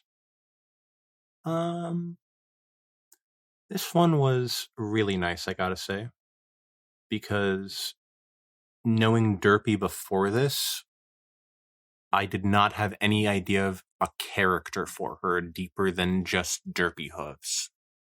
But this, I feel like putting it in Derpy's perspective was really interesting. Like in the other one that we were talking about, Through Death and Life. It talks about Derpy in that. And I remember when we started reading it, like, I thought of how hilarious the concept of friggin' Derpy Hooves being the sad character with a daughter in cancer was pretty ridiculous. I feel like in that story they did it well, but they didn't really show Derpy having a character to be attached to really feel like to really mourn her, I guess. But in this one, I feel like they really give her a three-dimensional character. And it shows like she's really struggling with having everyone see her as just a klutz and whatnot. How she's really trying to do her best. And then the part with Pretty Pieces at the end, I thought was really clever. Having her be like using that for art, and how the package being broken wasn't actually bad. So I think this one was pretty great. I'd give it like a 7, I think. Okay. 7 plus 6 is 13. Oh boy. Oh boy. Oh boy. It goes just below. Now what? I don't know. Now what with you? Now what with you? All right, excellent. If you're ready to move on. Yep, burrs. We have Sunset Shimmer orders a pizza by Bootsy Slickmane, which is a fantastic name. Bored one night, Sunset Shimmer orders a pizza and invites Flash over to watch a movie. Flash recounts a story as they wait for their food, but it seems to be taking a long time for their pizza to arrive. This one, I thought it was really going to be more slice of life than it was. No pun intended. Yeah. It starts out really very much that way, and I think it's like really good in that part. But then once he's done recounting the story, things really get off the rails. And it's like, I think it's a really funny type of random comedy, in my opinion. Yeah. Plays it off really well, and it feels like a satisfying ending to this story. I honestly am having trouble remembering what Flash's story was about. Oh yeah, I was just going to say that I'm having trouble remembering what his story was about, just because the ending was a bit of a curveball. So, having that in mind, I would probably give it a 6.5. I'll give it a 6.5. 6.5. I'll give it a 6.6. 6.6. I One more respect point it. down. Jesus Christ, Sunset. What the fuck? The fuck is wrong with you? It's insane. You're a monster, Sunset. Okay, so this one, I absolutely super enjoyable. Really love it. Sunset is quite the character in it. She's probably the most unhinged I think we've ever seen her. And I've seen her as a goddamn demon. A demon person controlling a whole bunch of students. But nope, this is the story where she goes too far. And it's real funny. I love I love the idea just in general that she gets so pissed off that she just marches over there and starts wrecking some shit. And straight up assault too. I was worried when it came to that part that it would just be like stupid random, but it was written really funny. Yep. I do love it. Flash's story is really funny. And yeah, that's about all I have to say about it. I think that a 6.6 would be a great rating to give it. Oh, that's But a I'll lot of give Devil's it numbers. a 6.4. Oh, nice. To put it right up to 13. Oh shit. That wasn't my intention. That's actually really funny because that's right after we both gave it a 6.5 for the other one. Oh yeah. But I'm surprised that your rating is lower than mine then. Yeah, me too. Yeah, man. A lot of these opinions that we're having, they're kind of being, we're kind of just regurgitating the same opinions on these stories a lot and stuff like that. It's almost like they're being recycled by Trick Question. Oh, man. Take a walk backwards through time to see Twilight's unconventional solution to dealing with her friend's mortality. So, that thing that I keep saying about death and mortality and immortality and dealing with the philosophical implications behind everything and all of that and magic? Well, what if that's taken to the extreme by Twilight? Jesus Christ, Twilight. Calm down. Um, yeah, this one's a wild one, I gotta say. Wasn't expecting it, and happy that I got it. Frankly, I really like it. It.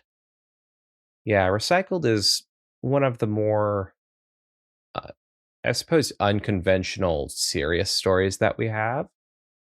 It's sort of like it's different.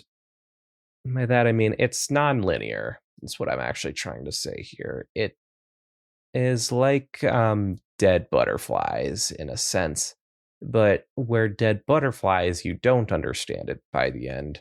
In this, you very much do. At least I did. There was a bit of confusion during the episode, though, but I'm sure that's all sorted out now. But yeah, I loved it. It's a good one. Twilight's evil, and I hope that she gets her comeuppance. 7 is what I would give it. It's a 7. Okay. Sorry, I was trying to skim through the chapters because I'm having a hard time remembering this one. Uh, Um, it's almost like your memories were recycled. dead butterflies. Oh, you were going for a different thing. Yeah. It's all right. So this is like over the course of 3 weeks is her trying to come up with this. Because I remember the solution being like she killed all her friends in their sleep or something, or she ended the world while they slept. Different one. No, this is she kills herself Okay, so she kills herself while they were asleep. in the past. Yes. Oh yeah, and I guess she does give them the sleeping pills and that might end their world. But it's only a might. She says that either ends their world or it ends the world, or she just leaves their dimension, basically. Okay. Going back in time to hang out with her friends again. Because she can't live without them. So that was what she was doing? Yep. She went back in time to live with them again? Yep. Basically, Rarity was dying of tuberculosis or whatever, and she couldn't handle that. So, she goes back in time to try and cure her Rarity's disease, try and figure out a cure for Rarity's disease, so that they can all live happily forever. Okay. This doesn't end up working out. But Okay. hey, who knows? Maybe in the future. This is kind of making more sense. Kind of putting the pieces back together. You mean it's like you're recycling the pieces? Maybe. Yeah. I feel like it's hard for me to give this a fair review. I definitely remember I liked it. It was well written. The twist and everything came together really well. I remember that part being satisfying. As far as character writing, I know it's like mainly from Twilight's perspective, but I feel like it doesn't, correct me if I'm wrong, it didn't focus on her friends nearly as much. Which I feel like it could have explored better to really give you the feeling of her attachment to her friends. But I guess since it's a My Little Pony fan fiction, you already have that sort of character in your mind for her to be attached to. Yeah. But yeah, I think this one was good. I want to give it a 6. Okay. Son of a bitch.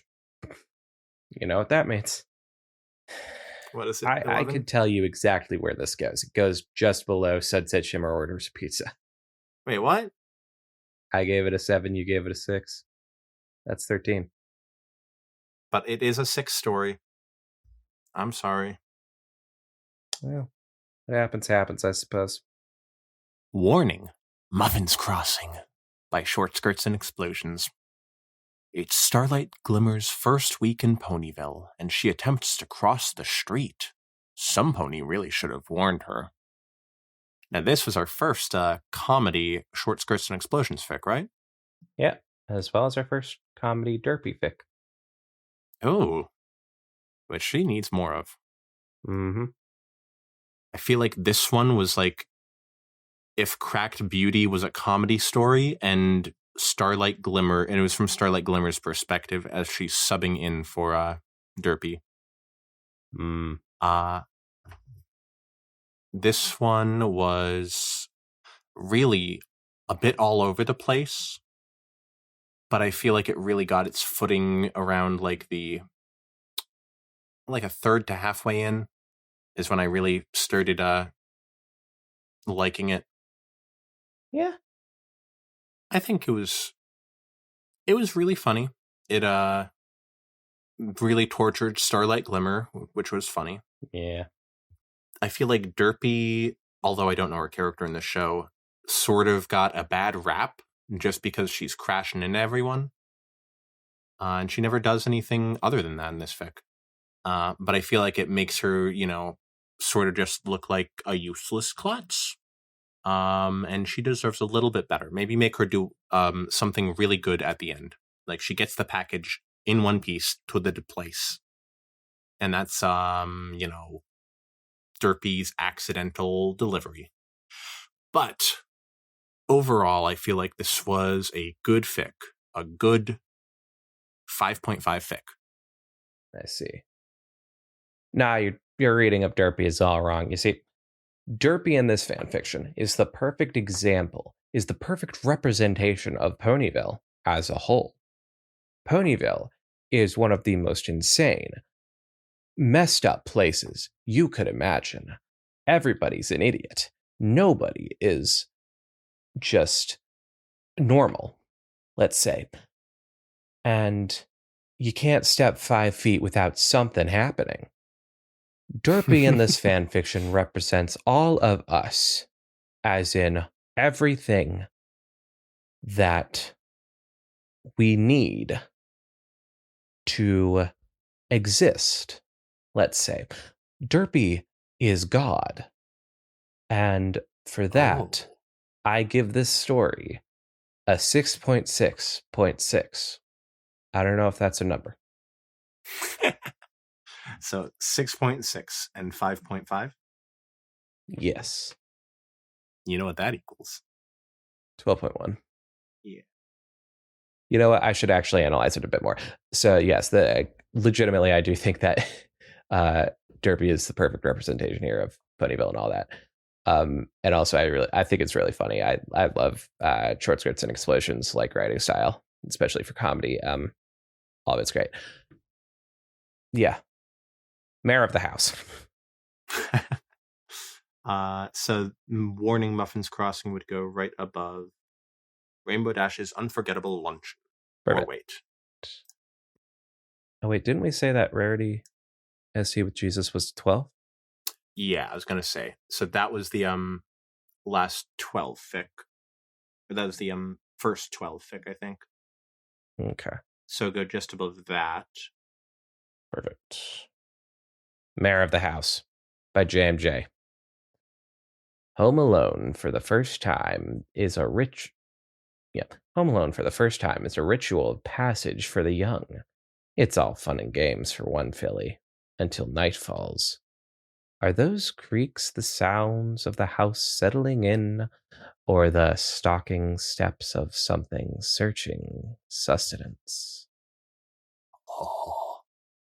So this one is a really creepy one. I get chills thinking about this one. It takes the lore of cupcakes and okay, well if we want me to go into really deep like analysis, like it does some brilliant stuff with like fandom lore and how it weaves that into like making it sort of like urban legend of a town and stuff like that. I think that's really genius. But um, the just making the cupcakes thing like actually creepy, I really dig. And Cupcakes is a bad fan fiction, but this makes it. This runs with it really well, and it captures the feeling of being home alone at night and not knowing what you can do. It just hiding by yourself. It's freaky to me, and I'm a pretty big fan of this one. I'll be honest. Hmm. I would give it honestly a 7.5 probably. I really like it. Oh. So Mayor of the House, I think was... Yeah, I think I just agree with a lot of what Ross was saying, where it's just, it captures the feeling of being like a little kid and being afraid of things things attacking you when you're alone, I guess. There was, I guess there was parts of it that felt very normal and almost out of place in a horror story, which I feel like it sort of is to get you off your guard, where it's just like, it seems like a normal house and everything. And like, It's just, I don't know. You really got to read the story to be getting what I'm saying. Where it takes a while before things escalate as much as they do, and it almost feels like a jump scare in a story, I guess. Mm. And I really like that part. So I think a good old 7 would be how I'd rate it, All right. along with the twist at the ending being a big part of not really, I guess, the twist. I don't know if you call it a The twist. The twist-ish. I know reveal at the exactly what you're ending. talking about, though. It's a Yeah. really good, like, God, that moment sends shivers down my spine. It's just like sort of one of those moments in a horror story where it's those a single sentence that sends chills down your spine. It's like, oh God, no. 14.5. Oh yeah. 14.5 would put this baby just below Ghosts in the Graveyard. Really? That's another 14.5. That's quite a coincidence, I would say. Those two crazy kids right there. Look at that. Yeah. The next one is Let Her In by Too Shy Shy. It's cold outside, and all Fluttershy wants is for Apple Bloom to let her in. Come on, Apple Bloom. Don't be such a Hey, bitch. it's Fluttershy. How could you not let her in? She's so She's so sweet. cute. Yeah, this one, perfect accompaniment to Mayor of the House. Yeah. Felt like that day, that release really had best Halloween opening that we've done, in my Yeah. opinion. I would thoroughly agree. I mean, there's not much competition there, but Yeah. yeah. Andrea Libman, Windows and Children, man. I don't know. I don't trust it. In this one, I feel like everything was done really well with like each day it's showing how crazy Apple Bloom is going, and how powerless she feels. And then the big part at the end, I felt like it felt like a really classic horror movie thing where they like fight the big bad and then they go on to their traumatized lives afterward where they can't really return to normal easy. Mm-hmm. And I was disappointed by that. It was an okay ending. They wrote it well, but I really feel like the ending should have been something more like she runs up to scream at Fluttershy to get out, and then Fluttershy just like peacefully leaves and doesn't come back. I feel like that would have been creepy. Yeah, and Fluttershy herself never comes back. Like Oh, that would Fluttershy be, just leaves the main set. If it was actually Fluttershy, I think that would be weirdly creepier. yeah. Although, it's almost like maybe pedo not vibes. in like, yeah, maybe not in like the most PG sort of way. So I don't know. I don't know about that ending, but yeah, In this story, though, yeah, I really liked how they had her seem so distant from her family, I guess. She sort of felt disconnected from them in how they can't relate to what she's going through. I feel like that was written pretty well.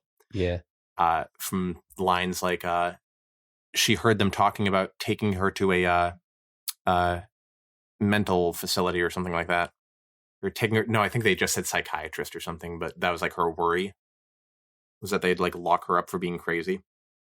Yeah, so I'd say this one is very much a counterpart to Mayor of the House in my mind, so I'm going to give it another 7. okay. I think that this, yeah, I think that this one is really good. My God, it has like the best setup for any story that we've read. Just the like tap, tap, tap, let me in, it's cold outside. Mm-hmm.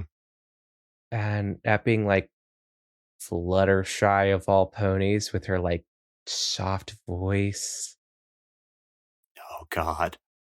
and like her eyes.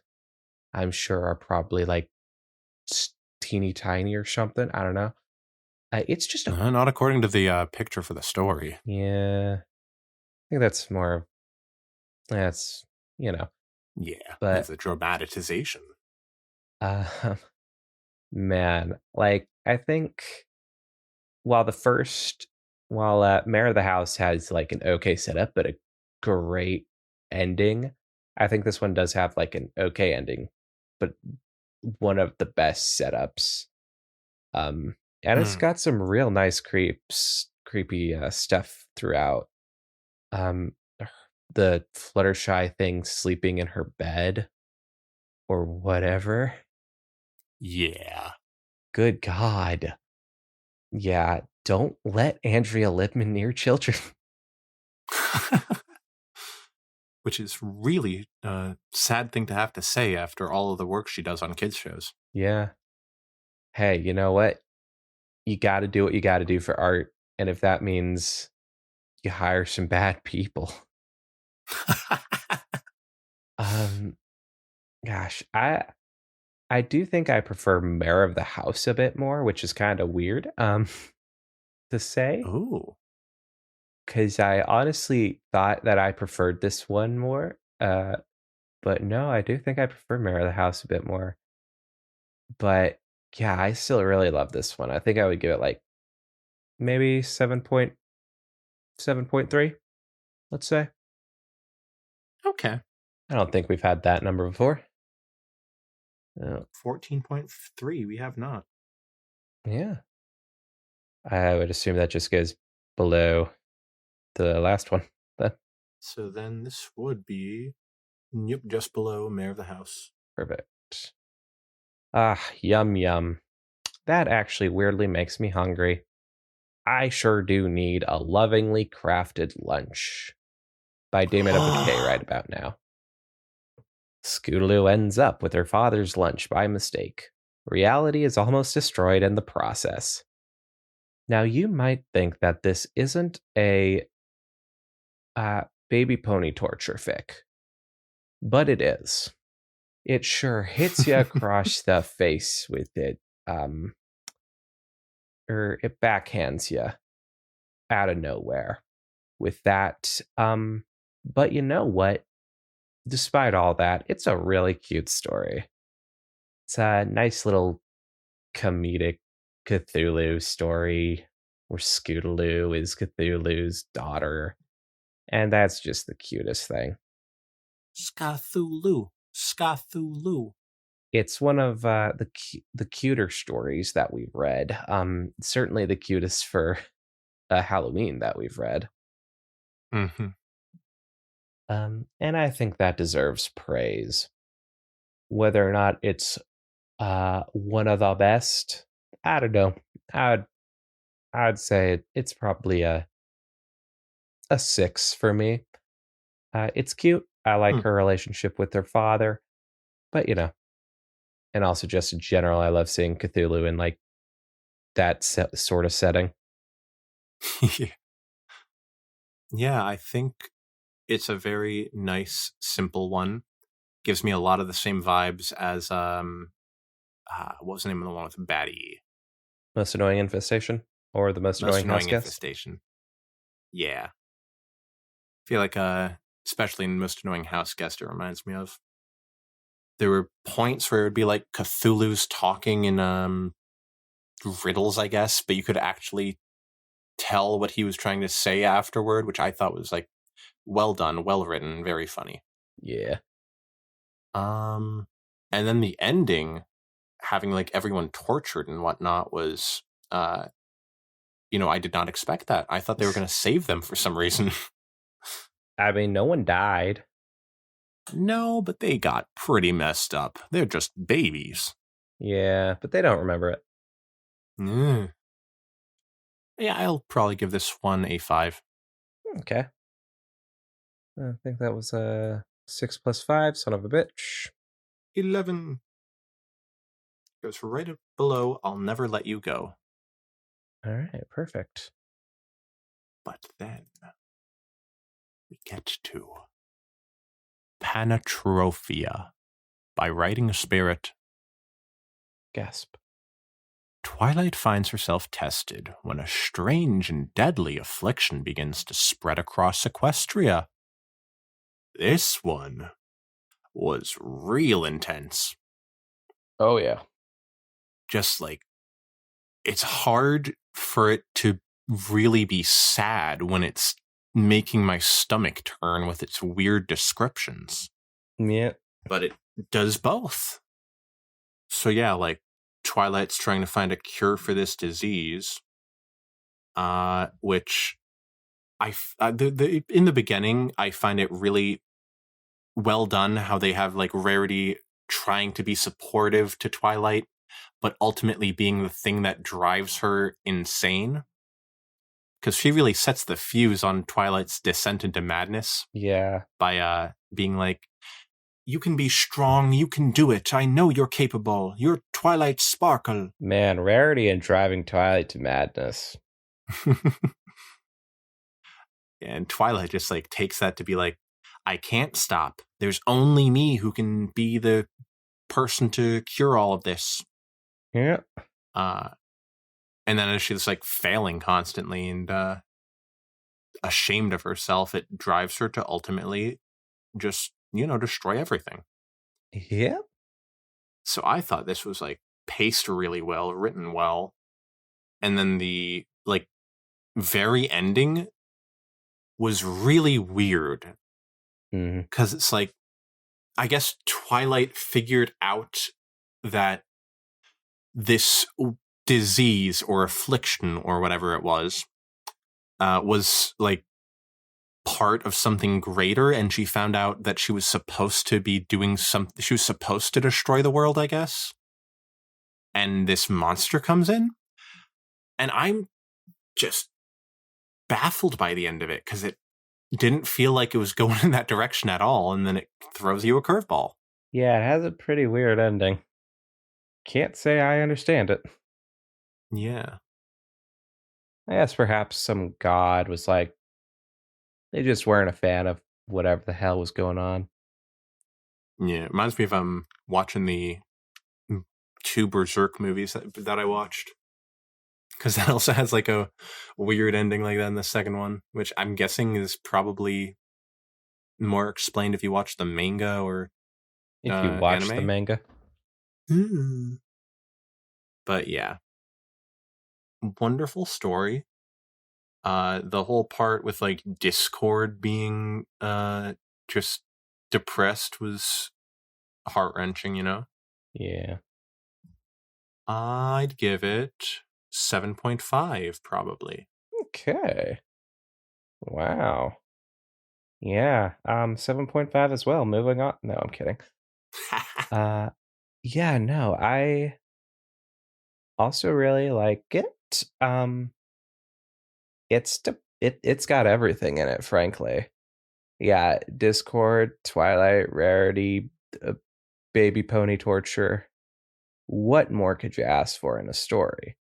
You have Fluttershy melting. Jesus Christ. I would have been a bit more okay with her just outright exploding, frankly. Oh, and when it goes through the lists of all the ponies that it got to. Yeah. And I don't know how many of those ponies like actually died. Because initially I thought that they all died, but I guess I don't know, something later on in the story actually hints that like not all of them had gone through the death part yet. Oh. But I'm guessing at least Apple Bloom did as well. She was one of the earliest ones. Yeah, rest in peace. I guess rest in peace all of them. They're all dead. Baby torture fic number 1000. So many. Thankfully, it is the last baby torture fic that we got. Oh no, wait. There's still that one. I forgot again. Silly me. We'll get to that bit later. I'd also give it a 7.5 honestly. I really do like it. Even if it makes me hate myself.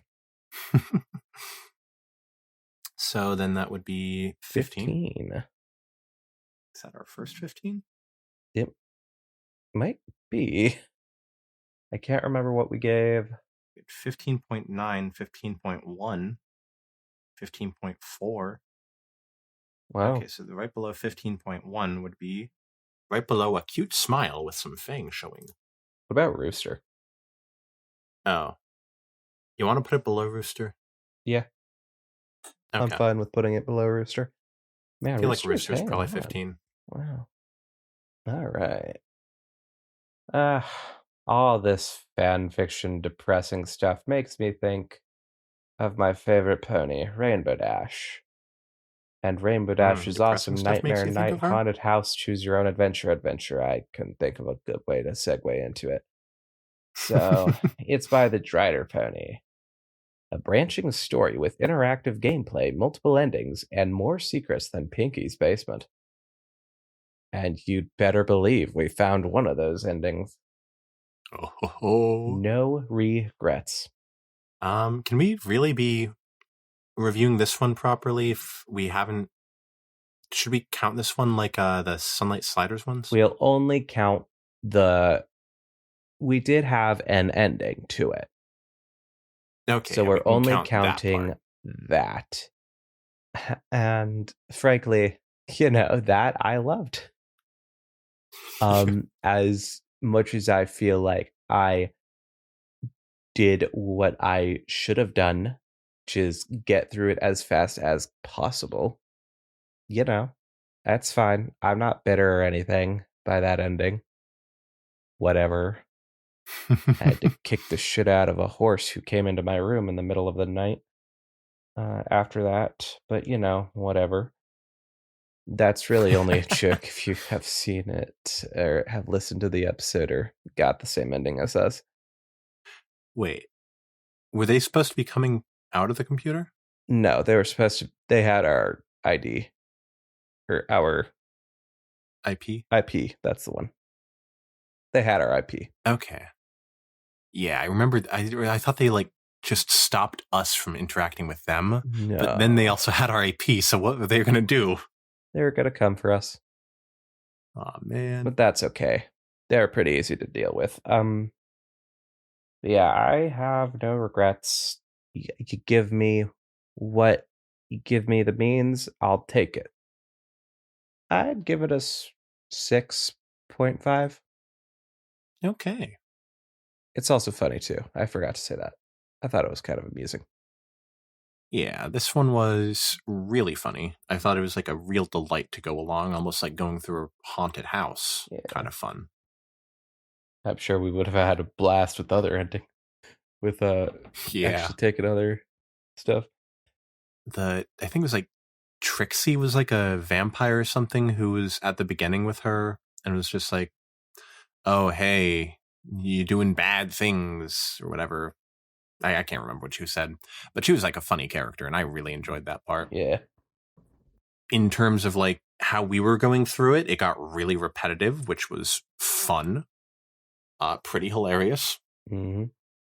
But I feel like I didn't experience all I could yet, so I can't give it a high enough rating. The ending showed tremendous promise for doing this again like next Halloween, because it was like really funny fourth wall breaking. I agree. The only Whatever. problem I have is that it might be a bit of a long episode, and we don't like to do long episodes here. Yeah. I mean, just look at the length of this one. Yeah, it's a Short joke as movie. a whistle. I think I'd probably give this one. What we've I'm gonna read give of it a it. 7.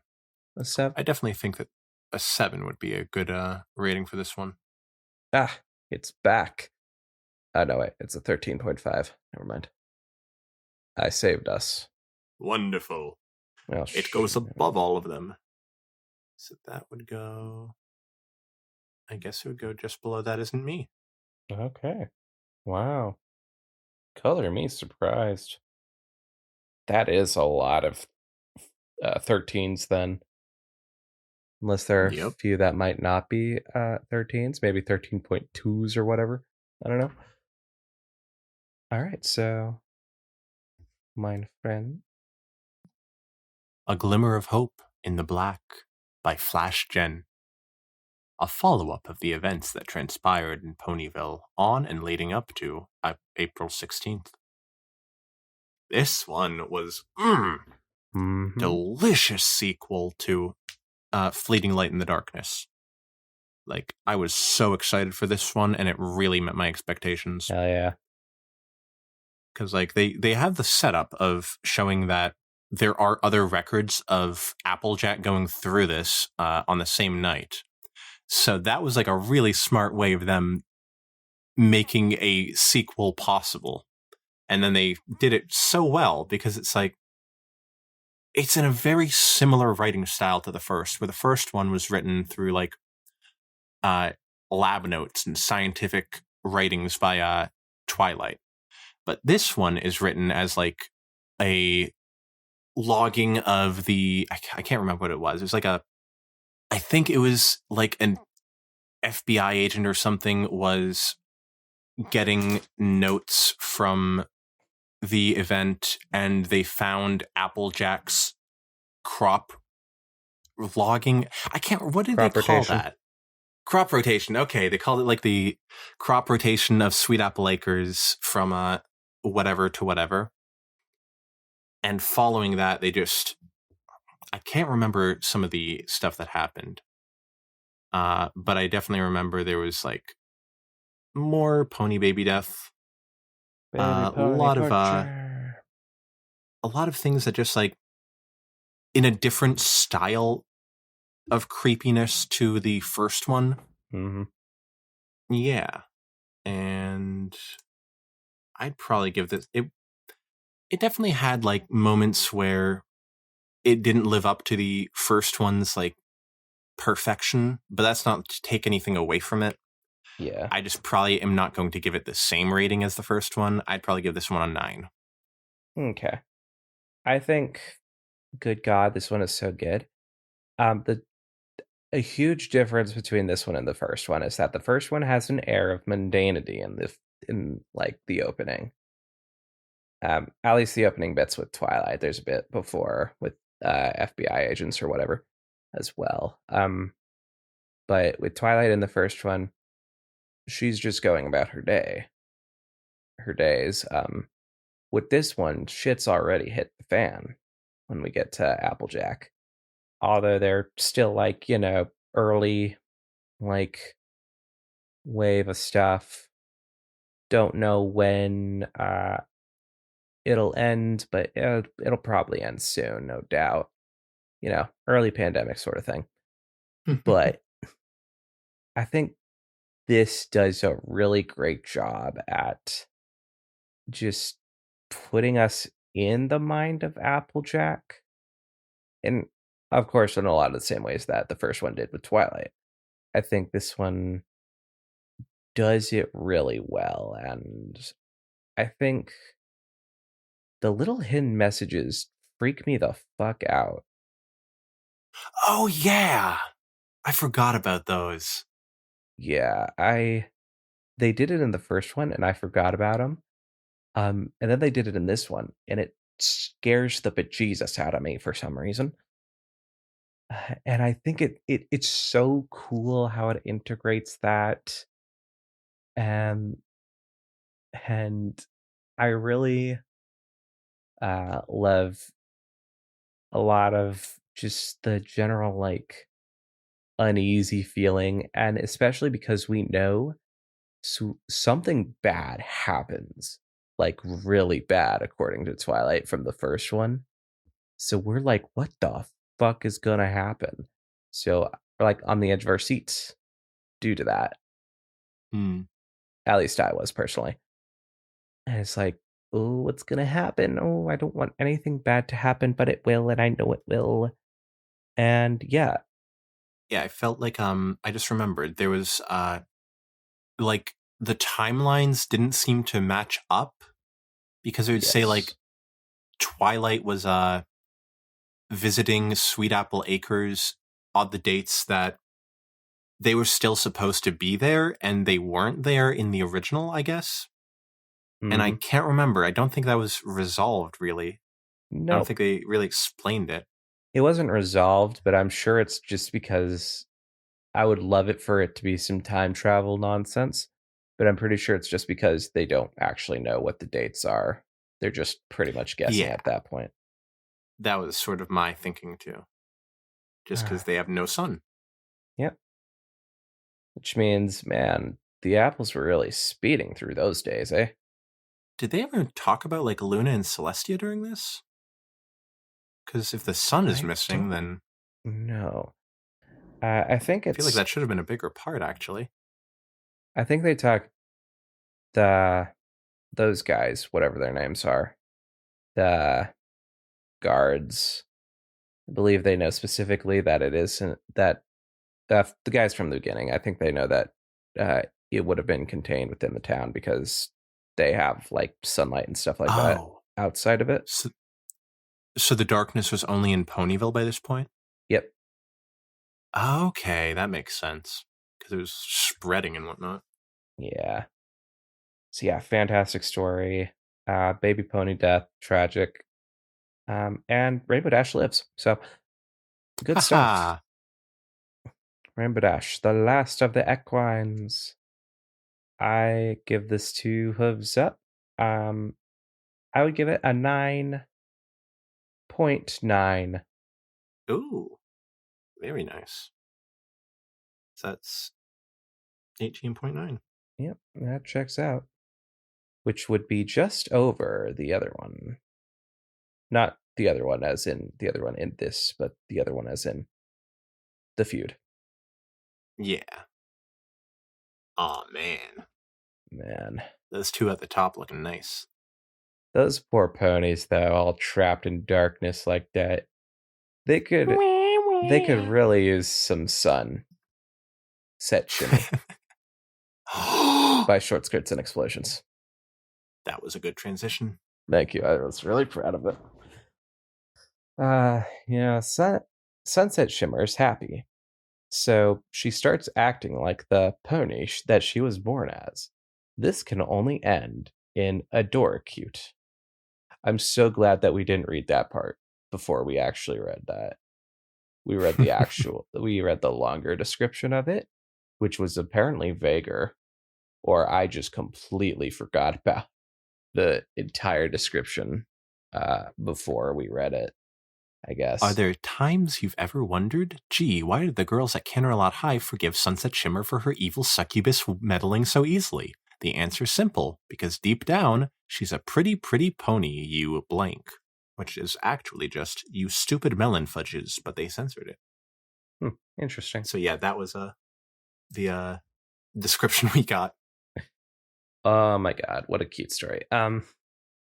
You can't tell me that Sunset isn't an allegory for trans people in this one. You just can't. And that's a weird thing to say, but I promise you my mentality lines up perfectly here. The way she just like now that she's in a just a happier space and it is able to act like who she is, even though, in Oh, my opinion, she's a human. I totally see what you mean. But yeah, the way that she just reverts back to happier days, and I think that's nice. Or at least she reverts back to when how she acts when she is happy. Instead of the bully Sunset Shimmer, she becomes Sunset Shimmy, I guess. Super cute. Loved it. Really funny. Pinkie Pie looks up Fluttershy's skirt. Great stuff. Oh yeah. Absolutely. Give it a 7. Yeah, I also think this one was like very funny. Very hijinks with Horse Sunset. I thought it was going to be like either she was pranking them or it wasn't really her or something in the end. I was sort of expecting. But I guess in the end, it really was just Horse Sunset Shimmer. Yeah. And yeah, I mean, that's an okay ending, but I feel like they could have made it feel more conclusive. The conclusion was everybody was happy and accepting of her. Yeah, and I like that. But it felt like, I don't know, I guess they didn't come to it naturally. It Mm, sort of felt like they just changed their minds and didn't really explain too much why. But I guess, yeah, they were that's just what like I seeing her did with being the happy. LGBT community. I mean, I don't know what to tell you, man. Yeah, I got this one was cute. I guess this one was cute. Even in She's Shimmying. I'd probably give this one, I want to say a 5. Five. Okay. 5 plus 7 is 12, Boom. which means this goes at the bottom of B tier. And let me tell you, that's the last one in B tier, I promise. Because, well, we'll see. So now we have Something About Midnights by Eva Lilly. Everyone needs to sleep, but Sunset Shimmer's new roommate might be the only exception to that rule. So let me lay into this story real hard. You go, Wizzy. Yeah. Um the picture is in black and white. I don't like those And colors. I wanted it to be colorful. Um and also there was a typo at one point. No, I can't do this. I can't find enough flaws. This story was so good. Damn. Hate to see it. Yeah, I thought this was like a really, more so than any other story we've read, it had a good mix of creepy and funny. Because there's moments when you just like laugh out loud while reading this throughout, but the things that Twilight's doing and everything that's going on is a bit like mysterious and off-putting. There was, what was it? Oh yeah, the moment when Sunset's like losing her mind. I thought they did that really well because they wrote it like notes that she was taking to log Twilight's sleep schedule. Oh no, that's right. It wasn't notes. The notes was a different part. This was her search history when she's losing her mind. That was what I really liked. It shows all of her different Google searches, and they're just like Mm-hmm. slowly descending into like hospital near me and stuff. I thought that part was written fantastically. Mm-hmm. Yeah, that's about as much as I wanted to say. Okay. I think Ross will have a lot to say about this, and I don't want to take too much. So I will give this. Yeah, I think I'll give it 8.5 sounds good. Okay. Perfect. All right. Oh my god, the story is so cool. Okay, so it's the perfect mystery story. I love everything about this. Okay, so here's the thing though. It only works if you do know who, if you have like watched, I guess it doesn't only work, but you need to have prior knowledge of Equestria Girls specifically, and at least up until Equestria Girls 3. Because if you don't have knowledge on that, it does not hit as hard as it does for me. But the clues, the unraveling of the little mystery, oh my god, it's so cool. Twilight's just weird fucking personality throughout the entire thing. The just unraveling of Sunset's sanity and everything about it, I just adore. I think it's probably like one of my favorite fan fictions that we've read. I still think A Moment's Worth is better, but this is the one on this list that beats out Fleeting Light. I think that this is, to me, one of the best like ideas you could possibly have, and the way it plays with you and like goes, yeah, this is your mind goes, this is probably like an alternate universe, despite the fact that it doesn't have the alternate universe tag. And the fact that we got onto that so immediately, or at the very least we pointed that out in some way, shape, or form. at that. It's genius. And I love the idea of Midnight Sparkle taking over Sci-Twi at night. I love the idea of Midnight Sparkle just not understanding how to or what sleeping is like. I think that's just a weird character trait, and I love it. Go her, man. The only thing that is a flaw is actually a compliment because it's just, I want more. It's so good. And yeah, I think you could tell where I'm placing this. It's a 10 out of 10. The best story on here, in my opinion. Yeah, Nice. I could probably gush about it a bit more, but something tells me that it's that I probably don't need to go check it out. So, yep, you would give it an 8.5 because you're a fucking maniac, and I would give it a 10. That would be an 18.5. You're just gonna hate. I do kind of hate Sunset Shimmer. Wow. Wow, wow. I can't believe the 100th episode. What a perfect time to end the podcast. Good night, everybody. Sorry, this is just my Midnight Sparkle coming out. Yeah, clearly. The personality of Midnight Sparkle. Did I mention that? Oh, it's so good. The sort of twist at the ending, I guess, was like, what do you call that, a twist? Yeah. It's very much a twist. I couldn't remember. I felt like they had like alluded to it more earlier on, but I think I'm just thinking of you predicting it. Yeah, I was amazing and predicted it. True. It's a very smart like mystery. I just got lucky and predicted a million things pretty much. Yeah, not everybody's gonna like even think about what is going on. Oh, yeah, that's right. The earliest allusion they had to it was when the friggin' Twilight or Midnight Sparkle was just like laughing when she was like, "What did you call me?" Oh, that part was like so well done. I think the earliest was actually probably when, well, it depends on what you mean by that. Because they're like twists inside the twist as well. But like the earliest allusion to Twilight knowing who Sunset is ish.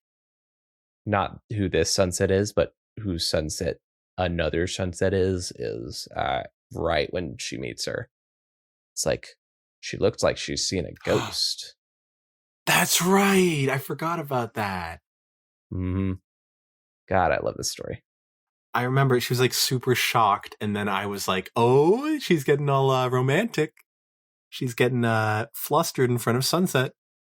Mm-hmm. It was for a completely different reason. Yep. Could have used more baby pony death, though, I think. Right. Every story could use a little bit. Just a little bit. Please, guys. Come on. Okay. Yep, I think I've gushed about that. I think that goes above the feud. Yeah. Okay. 4 points. Well, I guess 4 decimal points above it. So this is the only S tier one that isn't a horror story, but it's got some creepy moments in it. Yeah, that's funny how all of them sort of are creepy stories. We've got a specific taste, I guess. Okay, so final ranking. Here we go.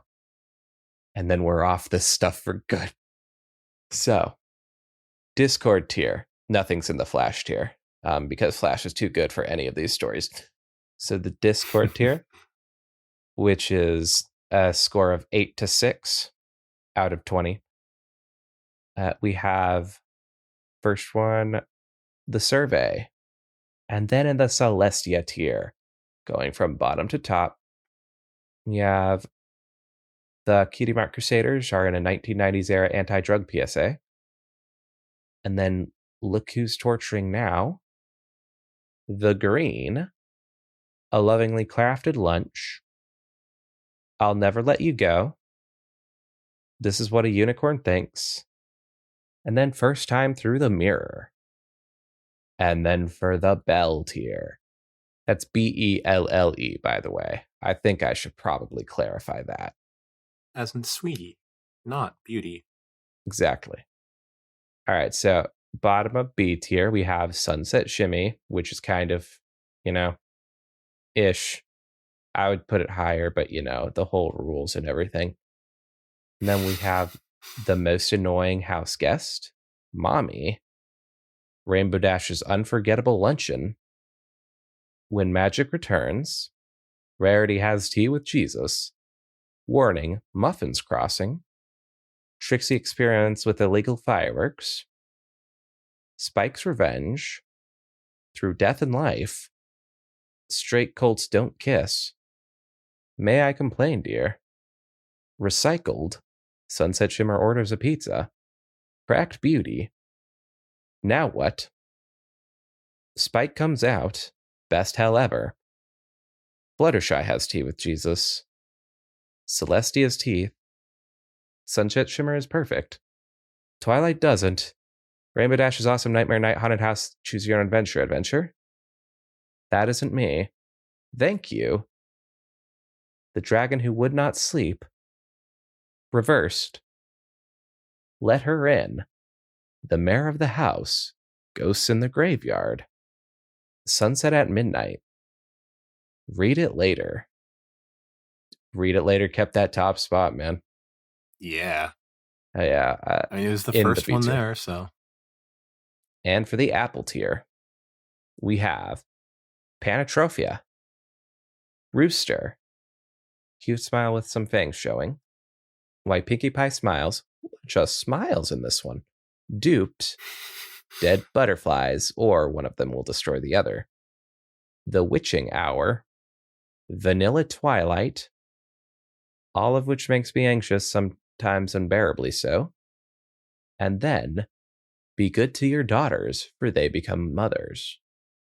And then finally, for the last tier, for the best tier, the best of the best, we have The Feud, Something About Midnights, which should be higher, A Glimmer of Hope in the Black, and then the best of the best for everyone. This one's for everybody, unlike the big fans who would appreciate Something About Midnights the most. A Fleeting Light in the Darkness. So if I if I rated them exactly like you, that could not be higher. Yeah, you are correct. But it should be higher. It should be higher than A Glimmer of Hope. That's what I'm saying. All right. Any last minute changes we might want to make to this tier list, baby? I'm kind of turning a bit on the survey. I think it should be S tier.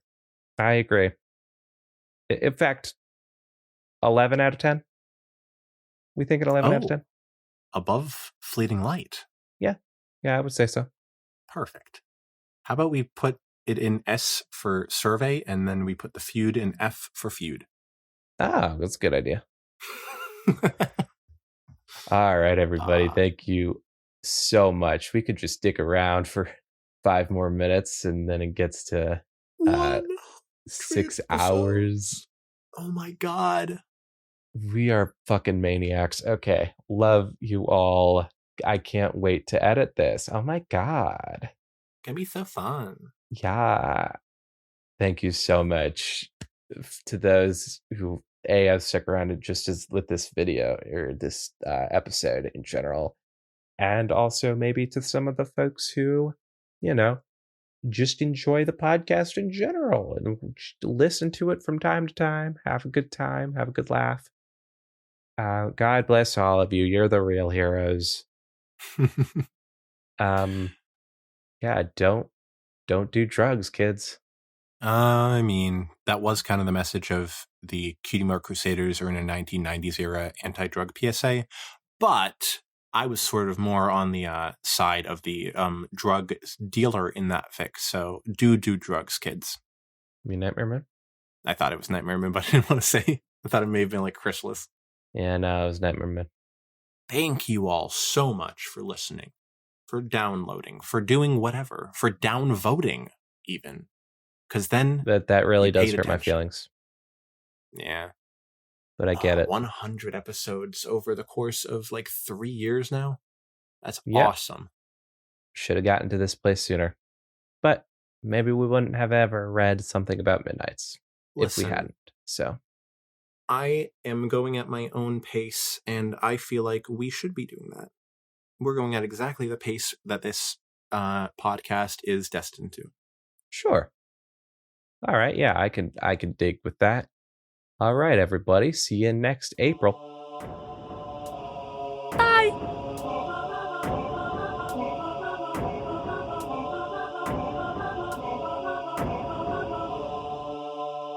Record.